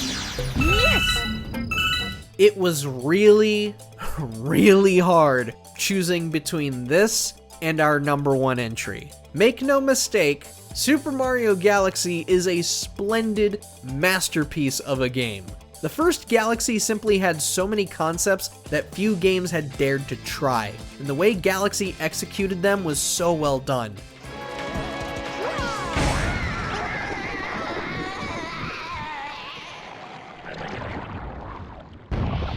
Traversing levels while upside down, launching between multiple stars and planets, interacting with enemies and objects by spinning, they all meshed together for an epic space odyssey that none of us had anticipated. And lest we forget about the story of Rosalina, the climactic boss fights, and the ever so spectacular and magical score. After all this, you know folks were asking for a Galaxy 2, and yes, it was just as amazing. But not as amazing as our final entry. Thanks.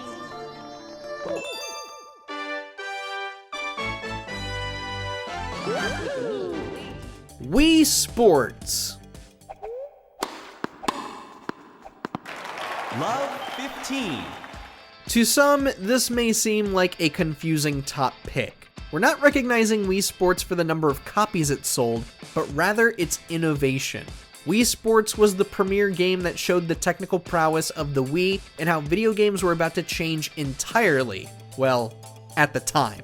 This was the game that wrangled in crowds at mall kiosks, and the hype was so widespread that it birthed a whole new generation of gamers.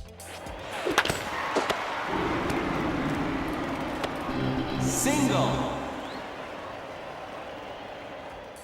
Really, how many times did we all play bowling with friends and family, or break our TVs because the Wiimote slipped in the middle of golf? Wii Sports defined an era of gaming, one that dissolved the negative public perception and showed the hobby's true potential. That's why it is the best Wii game ever made. Nice par. Lego City Undercover. I got a message from Rex. He wants you to get a crane from this place. Gotta go. Well, that was to the point. We'll try our best to stick to exclusives with a few exceptions, this being the first. Although it came to other platforms in 2017, Lego City Undercover did originally offer an experience you could only find on Wii U, and it was a pretty good one. Instead of relying on an existing franchise, it puts you in the role of a big city detective going undercover to take down a crime boss. Despite not having recognizable characters, the story is a lot of fun, and the key mechanic of swapping disguises to use different abilities and access new areas brings something fresh. Not for nothing, this version also made good use of the gamepad, letting you do things like eavesdrop on people or take pictures of clues. Is it true you prefer cats to dogs? Gentlemen, please, give Mr. Blackwell some privacy. He merely wishes to go somewhere mysterious for secretive reasons he doesn't want you to know about. Pokken Tournament. Round 1.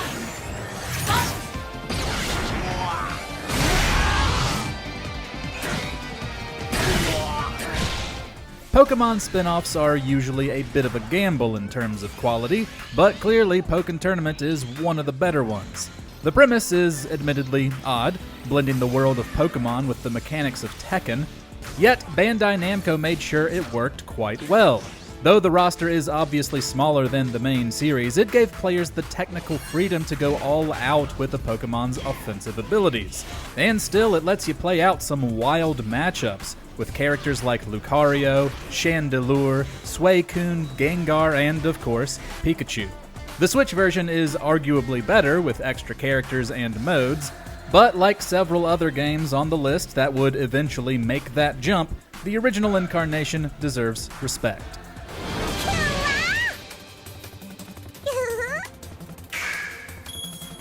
Nintendo Land.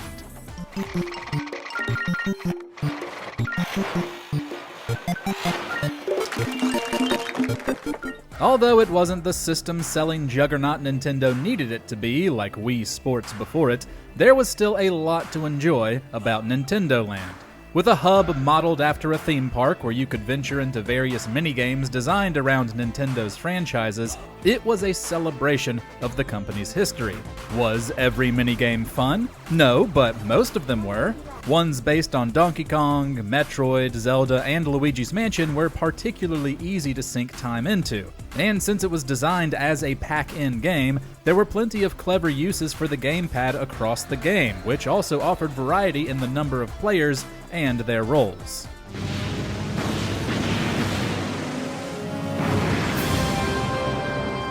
Captain Toad Treasure Tracker.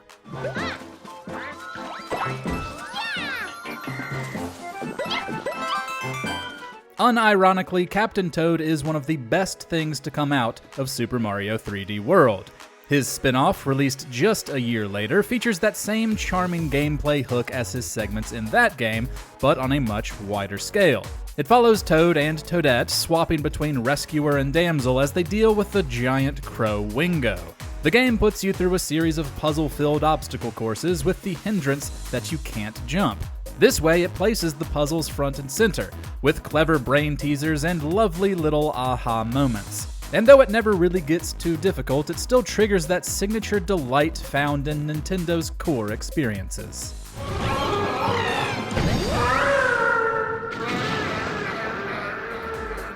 Hyrule Warriors.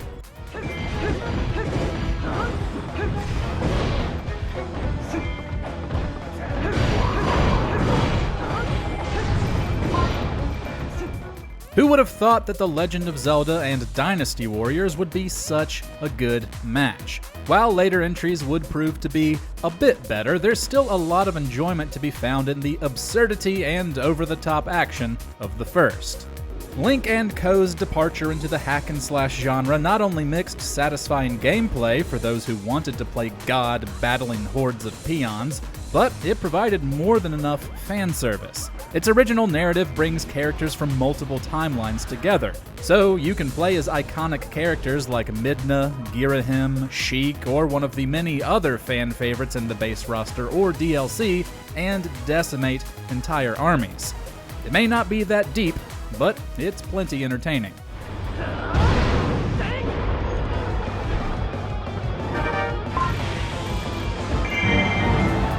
Yoshi's Woolly World.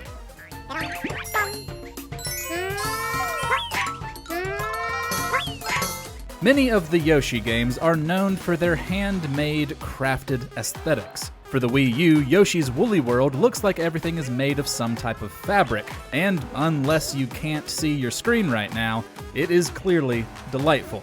And it isn't just a visual hook. It plays into Yoshi's mechanics. Eating an enemy produces a ball of yarn instead of an egg, which can fill in certain missing pieces in a level or tie up enemies. Like most of Yoshi's adventures, the biggest criticism you could have is that outside of a few final hidden challenges, the game is pretty easy. But when it still has this much charm, and its levels and mechanics are still fun, and it gives you the option of co-op, does it really matter?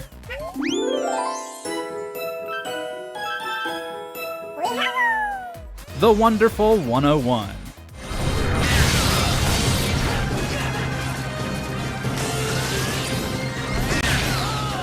Although it isn't quite as good as another Platinum Games exclusive on Wii U that we'll get to later, The Wonderful 101 had plenty of bombastic superhero action. The game focuses on a group of 101 heroes fighting against an alien threat.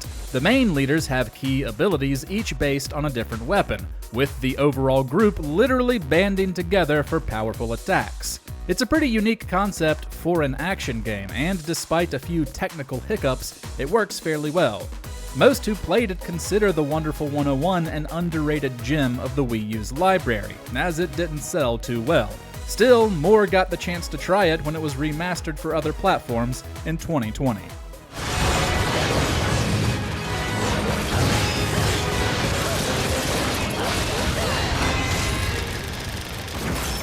Tokyo Mirage Sessions.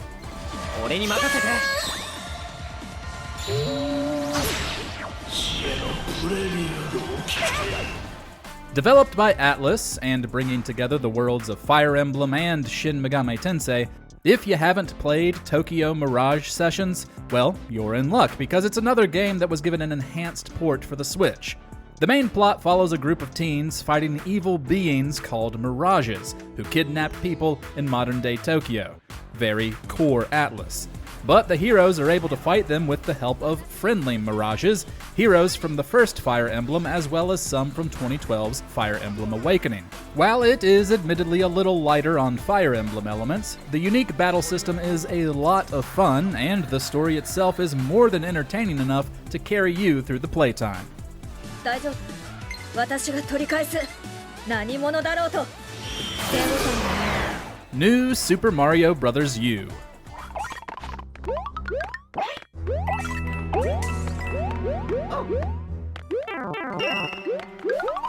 Did Nintendo oversaturate with too many new Super Mario Bros. Games? Yes, which is why it took a while to get another 2D Mario. But does that make this a bad game? Clearly, we don't think so. While there was definitely a feeling of more of the same, that same is still a solid side-scrolling Mario game, especially in multiplayer. The Acorn power-up was a nice new addition to the series, and as the first HD Mario, it did look pretty nice at the time despite some uninteresting level and environment designs. Plus, for a challenge, the Luigi-centric expansion, which made the levels shorter but much harder and with a 100-second time limit, is also worth a play.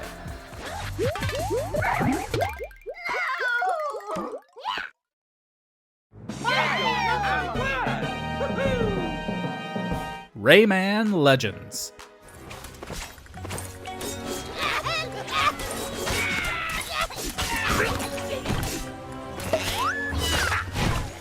Here we have the biggest exception to the Nintendo exclusive rule, but in our defense, it was initially built as a Wii U exclusive before the console started performing poorly, and the Wii U version has the highest ratings on Metacritic. Plus, any chance I get to talk about Rayman Legends, I will take.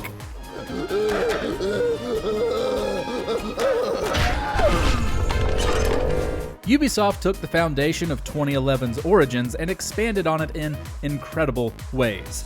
The HD visuals make the fantastically wacky art style pop, the silly sense of humor consistently lands, and the levels are ridiculously fun, especially the special musical ones.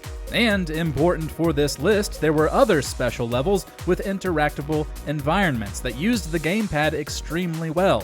It truly is a phenomenal 2D platformer.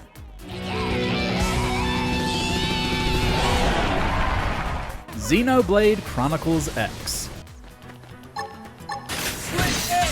Start big. Move in and land a hit. Now it's my turn. The spiritual successor to the original Xenoblade Chronicles, X was long lamented by fans to be stuck on the Wii U. That's no longer the case, thankfully, yet we still must talk about why it's one of the best RPGs on the system. Some may have had issues on the direction the story went, but the scale, scope, and beauty of Planet Mira, along with improved mechanics, more than make it worth playing. Through the guise of their customizable avatar, players must navigate their new home, while at the same time taking on both extraterrestrial and domestic threats. Throw in the fact you get to do this aboard your personal giant mech suit and go toe-to-toe with monstrous life forms, and you have a game truly worthy of bearing the Xenoblade name.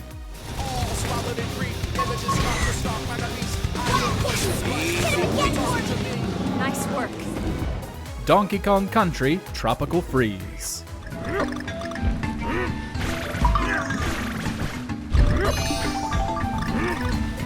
Following its tremendous DKC revival on the Wii, Retro Studios delivered another incredible platformer in Tropical Freeze. It follows the Kong crew taking on a group of Arctic Viking animals known as the Snowmats, who have invaded their home.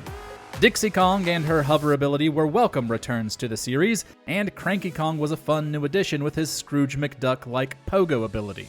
Most importantly, the game holds some of the most fun and most challenging levels in Donkey Kong history, gloriously displayed in high definition for the first time. Along with the return of original DKC composer David Weiss, Tropical Freeze reminded everyone why the series is considered 2D platforming royalty.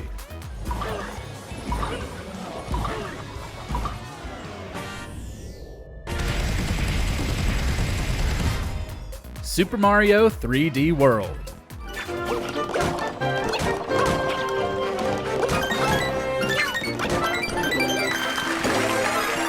Following in the footsteps of the 3DS's Super Mario 3D Land, albeit on a much larger scale, Mario's side-scrolling adventures have never looked more pristine.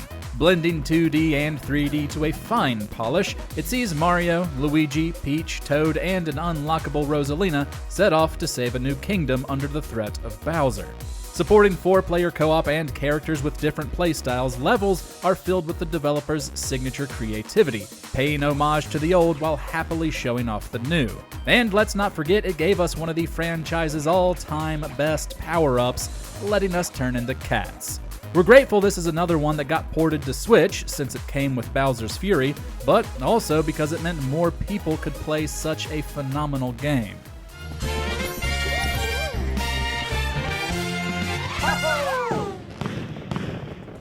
Pikmin 3.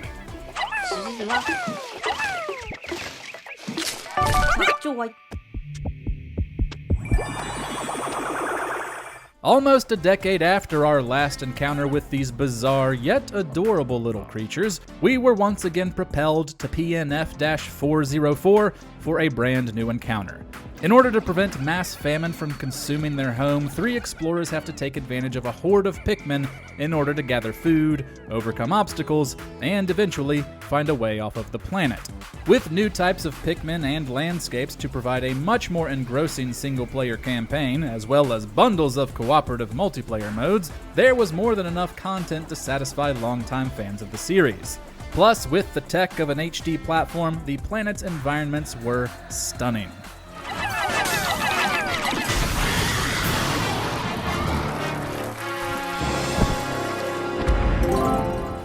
Super Mario Maker.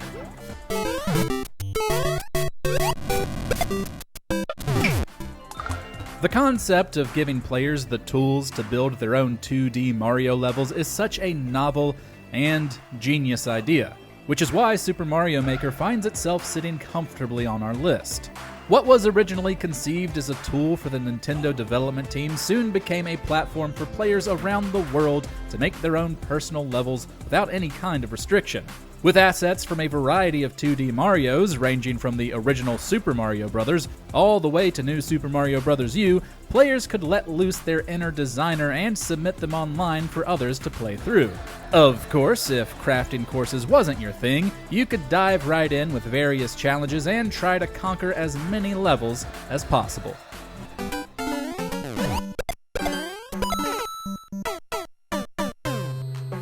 Splatoon.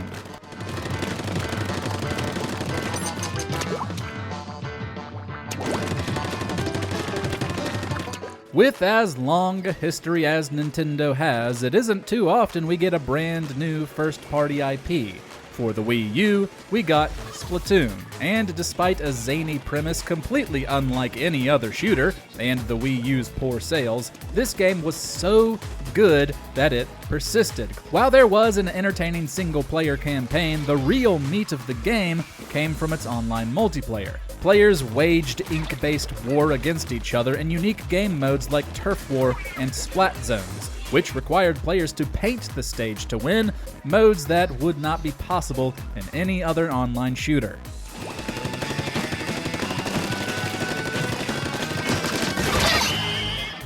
Mario Kart 8.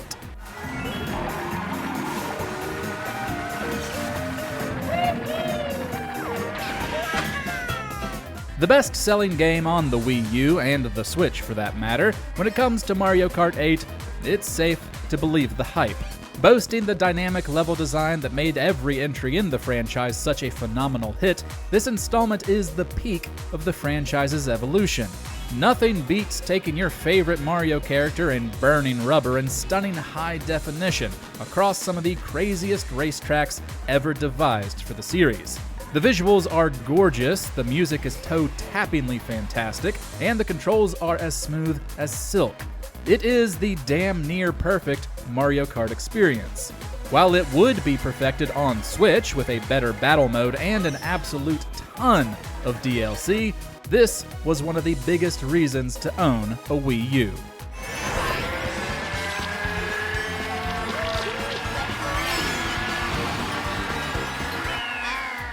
Bayonetta 2.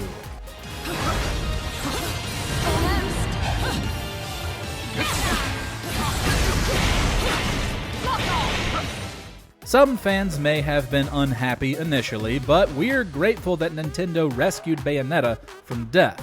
Although that meant the sequel was exclusive to a console most people didn't have, it's without a doubt the Umbra Witch's very best. With a stylish and hot-as-hell new look, Bayonetta finds herself once again tussling with the forces of Paradiso and Inferno, this time taking on the mysterious masked Lumen and the villainous God of Chaos. Thanks to the incredibly deep combat system, special Nintendo costumes that change up the gameplay, and some of the most epic boss battles gaming has ever seen, Bayonetta 2 makes a very strong case as one of the best hack-and-slash games ever made.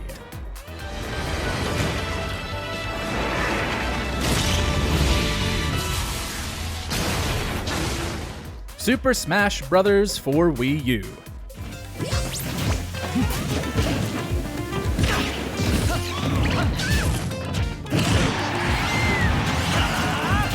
Like every entry in Nintendo's flagship crossover slugfest, the Wii U edition brought some awesome new fighters. Characters across Nintendo's history like Greninja, Little Mac, Bowser Jr., and even the dog and duck from Duck Hunt could now clash with third-party legends like Cloud Strife and Mega Man. And while that was all very exciting, it was also understandably an excellent fighter. Noticeable improvements were made to character builds and overall mechanics, and even though there was nothing like Subspace Emissary, there was a lot to do.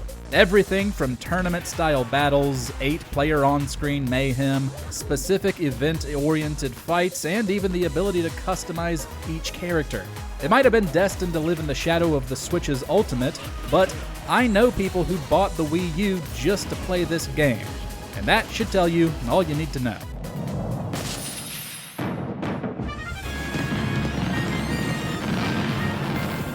The Legend of Zelda: Breath of the Wild. What if one day you realized that you just weren't meant to be a fighter? It should go without saying that the majority of us played Breath of the Wild on Switch. But when looking at everything the Wii U had to offer, if this is on the table, then it absolutely has to go here. It was a completely groundbreaking take on the open world formula, a gigantic toy box that gave you the tools to bend its physics to your will, with secrets and mysteries packed into every corner. And it looks gorgeous, with the level of quality between Wii U and Switch being almost unrecognizable. Breath of the Wild revitalized Zelda, while being yet another entry in the long-running series to influence an entire genre. And it was as strong a note to go out on as the Wii U could have hoped for. So then I shall go and make my way up the mountain. Super Mario Bros. Wonder.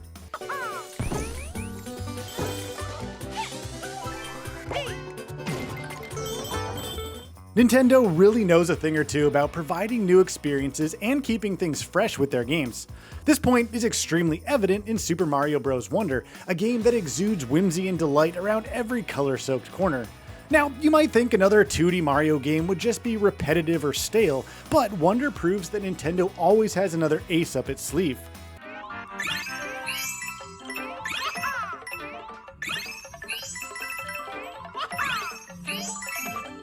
The game adds in just enough spice and flair, this time around in the form of the highly playable new levels, a badge system, the Wonder Flower and seeds, and heck, even transforming into a pummeling elephant to charge through enemies.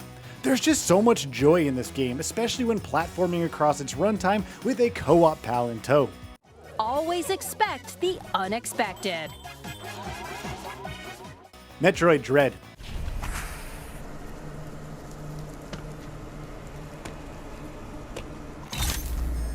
Metroid Dread might just be the pinnacle Metroidvania experience. From developer Mercury Steam, Dread shines a new light on Samus, one that ensures this game feels completely brand new and inventive while still paying homage to older titles in the series. Deep, robust, and extensive are the words that come to mind when playing through Dread. From the meticulously designed areas to the plethora of exciting upgrades for Samus to the harrowing new stalking enemies such as the Emmy robots. Research robots called Emmy will track down Samus and attempt to capture her. With brisk pacing and near constant action and fun exploration, Metroid Dread is a real treat and deserves a place in your Switch collection.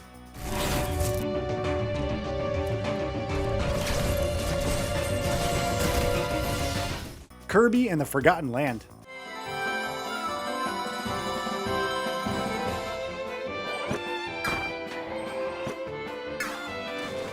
Despite the relentless pace that Nintendo seems to push out Kirby games, Kirby and the Forgotten Land came out swinging and truly knocked it out of the park in all regards.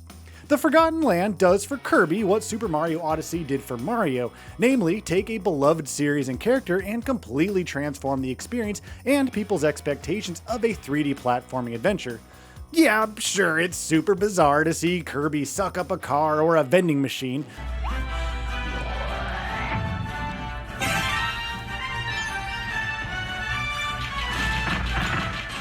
but when new gameplay elements such as these, in tandem with strong world and level design, bring such a big ol' smile to your face, it all just comes together splendidly. Kirby and the Forgotten Land will surely hoover up a good chunk of your gaming time on Switch.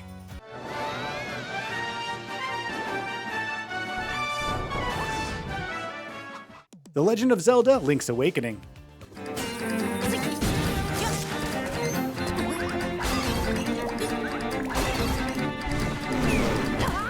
Nintendo really loves cranking out the remakes and remasters, but as is generally the case, they do it so well that no one seems to mind.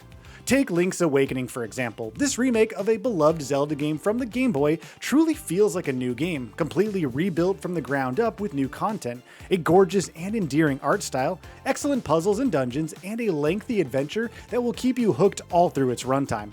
Even for those fans who played the original game, this remake managed to completely exceed expectations while bringing newcomers to the game who never had the privilege to play the older title.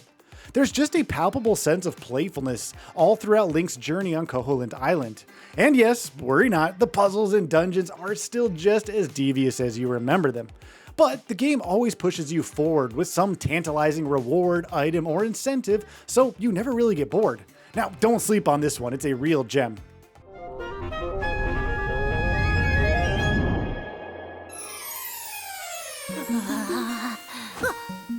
Donkey Kong Country Tropical Freeze.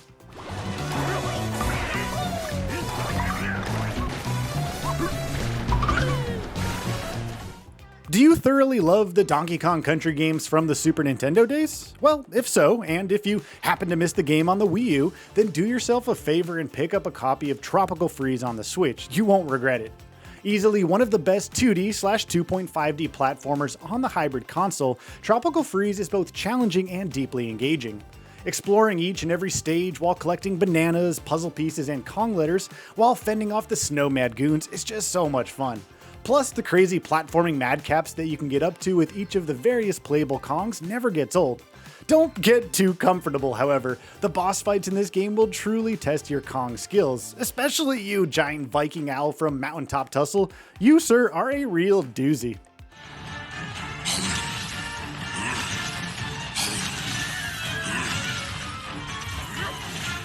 Mario Party Superstars. You're in for a blast from parties past. Mario Party Superstars! It's party time, baby! The uber long-running Mario Party franchise has certainly had its fair share of ups and downs like any good roller coaster. Fortunately for Switch fans, Superstars is the real deal, mostly because it pays loving homage to the original Nintendo 64 games with high-quality remakes of game boards such as Woody Woods, Yoshi's Tropical Island, and my personal and fan favorite Horrorland.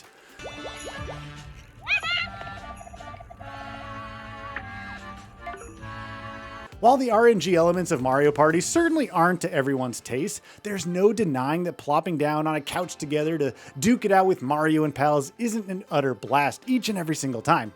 Superstars is the pinnacle party game on the Switch, so get your thumbs ready for some minigame goodness.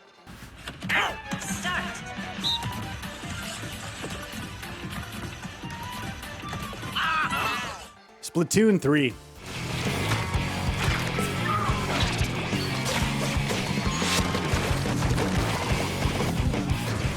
How the heck do you follow up the incredible success of Nintendo's third-person ink-em-up Splatoon 2? Well, take everything that made that game so darn fun and engaging and up the ante with even more ink-splashing weapons, game-changing items, and a bevy of single-player modes to keep things fresh throughout. The short and frenetic multiplayer matches never get stale, since the game is always throwing new rewards and challenges your way. And if for some reason you get tired of the online multiplayer shenanigans, simply hop or swim your way over to modes such as Salmon Run, Side Order, and the story mode Return of the Mammalians.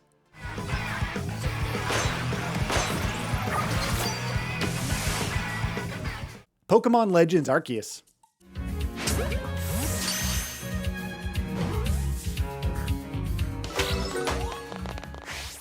The Pokemon Company and Game Freak took a big bet on Legends Arceus, effectively shifting away from the tried and true yet arguably stale formula of many Pokemon games into a vast, open, more RPG-centric world.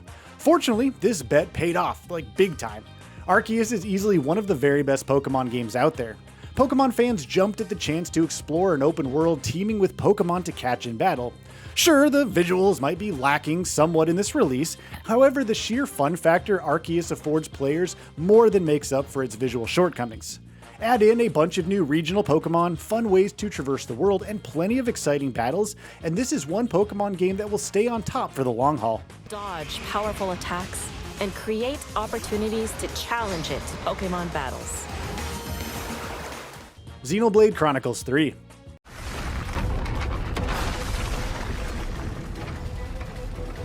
Cut it out! We're your friends here!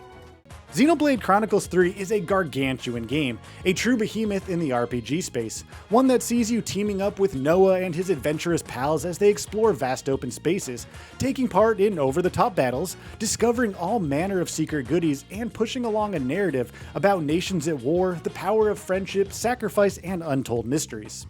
Multiple party members can take part in battles, with each character offering different weapon skills, abilities, and movement options, on top of classes themselves having the option to actually be swapped out. It's a meaty and robust game that will keep you glued to your Switch for hundreds of hours.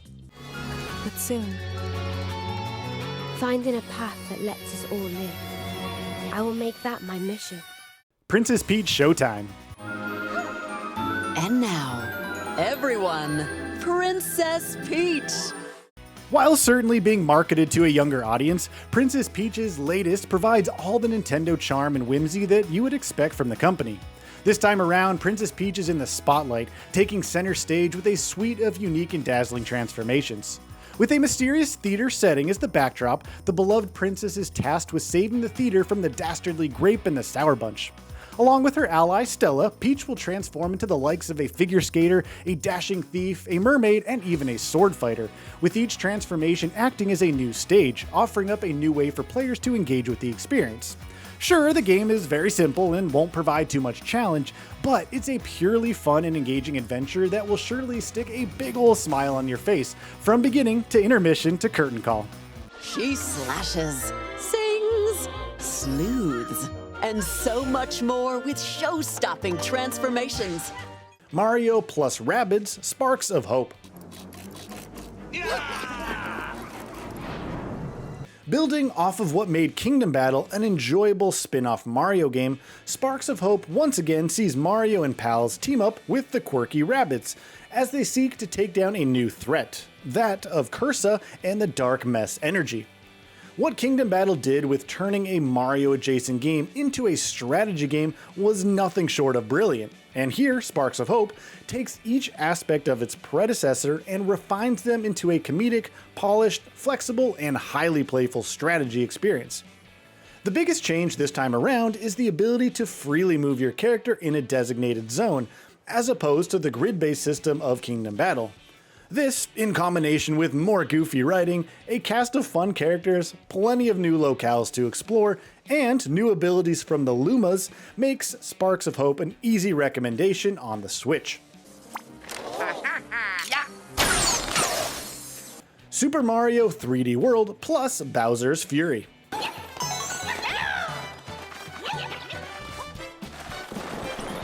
There's simply no denying that Nintendo has thoroughly enjoyed bringing a host of Wii U titles to Nintendo Switch, since, well, no one played the Wii U.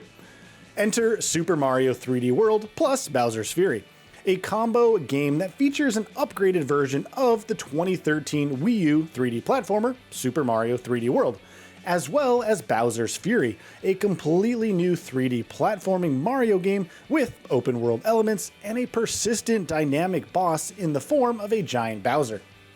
For those of us that sadly didn't get to play 3D World the first time around, the sheer joy of experiencing this top-notch platformer on the Switch was sublime, especially in co-op. Then, diving into Bowser's Fury, you are treated to some more masterclass platforming, as Mario searches for shines, collects fun power-ups, bashes Bowser over and over again, and even transforms as a gargantuan version of Cat Mario. Good times had by all.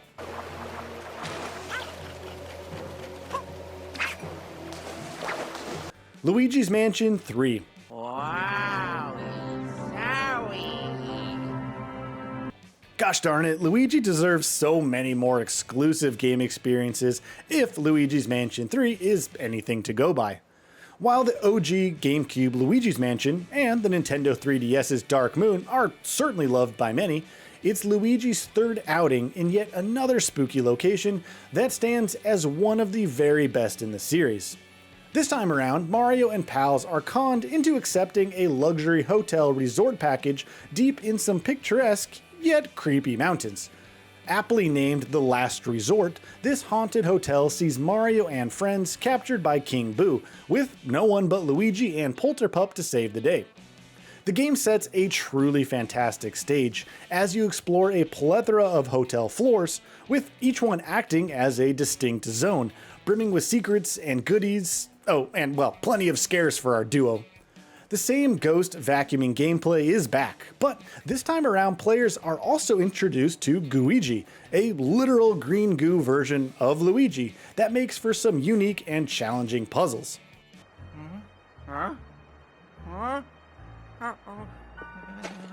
Hello? Fire Emblem 3 Houses.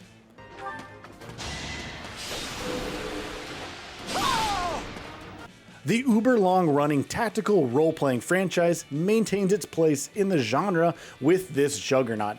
In 3 Houses, you are tasked to play as a group of unique characters that include the likes of Byleth, Edelgard, Dimitri, Hilda, and so many more. As you might have gleaned from the moniker, this game's plot surrounds around 3 distinct nations, namely the Adrastian Empire, the Holy Kingdom, and the Leicester Alliance, all situated on the continent of Fodland.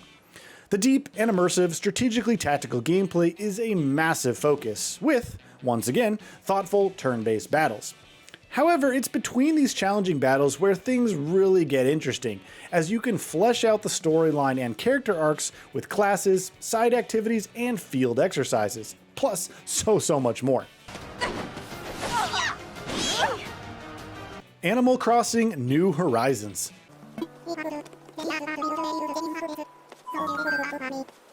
For pure distilled coziness and charm, look no further than Animal Crossing's latest offering. This series, which started life back on the GameCube, has come a long way, with New Horizons offering players an utterly intoxicating life sim game to get sucked into for the long haul. As long as you are okay with taking things day by day, quite literally, New Horizons provides players with an island getaway package from none other than Tom Nook himself. Spend your time here befriending villagers, setting up shops and museums, collecting bugs, fish, and materials, and creating and crafting the island paradise of your dreams. The game released at a perfect time where people had to hunker down, which led to returning Animal Crossing fans and new players alike hopping into a game that wants you to take your time, whether you like that slow burn or not. So, Go out there and customize your home, make friends with a host of quirky, super duper awesome and cute animal pals, and tend to your island to your heart's content.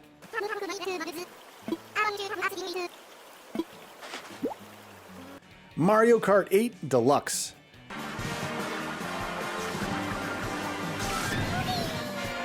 I mean, come on, it's freaking Mario Kart. Of course it's gonna be here. Yes, I know, it's just technically another Wii U game brought to the Switch. However, there's simply no denying that there's just so much content jam-packed into this deluxe version. Boatloads of characters, tracks, customization options, and more are constantly at your fingertips. Plus, even people that are casual gamers or those who don't even play games at all, they at least know about Mario Kart. This is one of the greatest kart racers, full stop. And there's no better platform to experience it on than the Switch.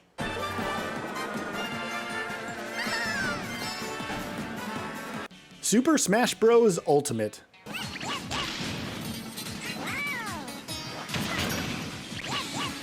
Super Smash Bros. Has come a long way since its humble origins back on the Nintendo 64. Ultimate is just that, the ultimate definitive version of the venerable franchise to date. Even half a decade after its release on Switch, fans are still pouring hundreds of hours into this game, whether it's pummeling opponents with friends or competing in the myriad tournaments around the globe. If for some reason you aren't familiar with Super Smash Bros. Ultimate, it's essentially a solo or multiplayer brawler game featuring dozens upon dozens of Nintendo characters and third-party mascots. Fast, fluid, challenging, and utterly enjoyable, Ultimate deserves your time and attention.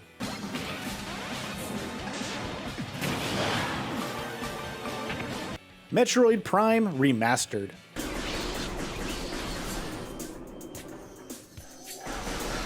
Nintendo took quite the gamble moving a once beloved 2D series into a first-person perspective way back in the day on the GameCube.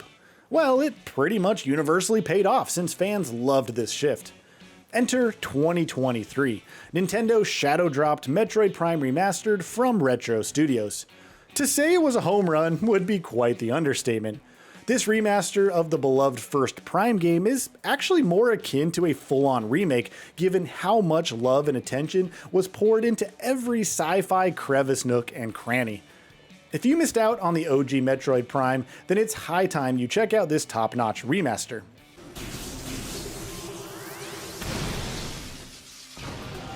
Super Mario Odyssey.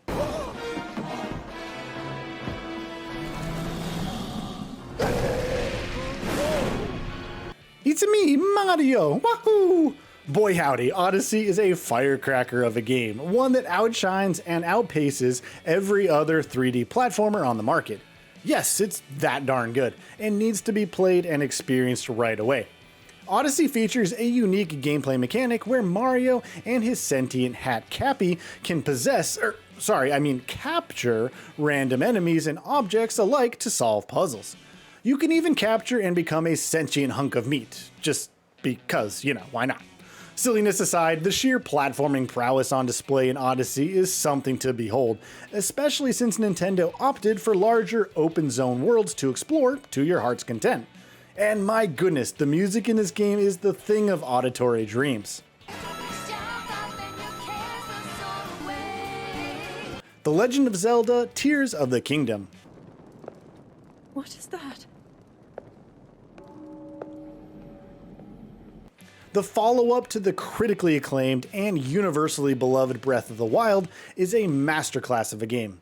Instead of just resting on its laurels, Tears of the Kingdom completely reinvents the wheel, sometimes quite literally, with a brand new fusion system where almost anything can be merged together to create something thrilling and exciting to test out.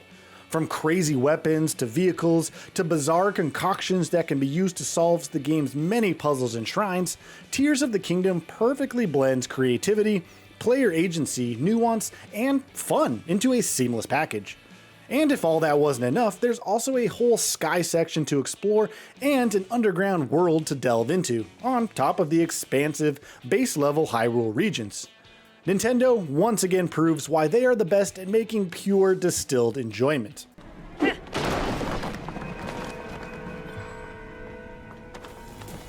Check out these other great clips from MojoPlays, and be sure to subscribe and ring the bell to get notified about our latest videos.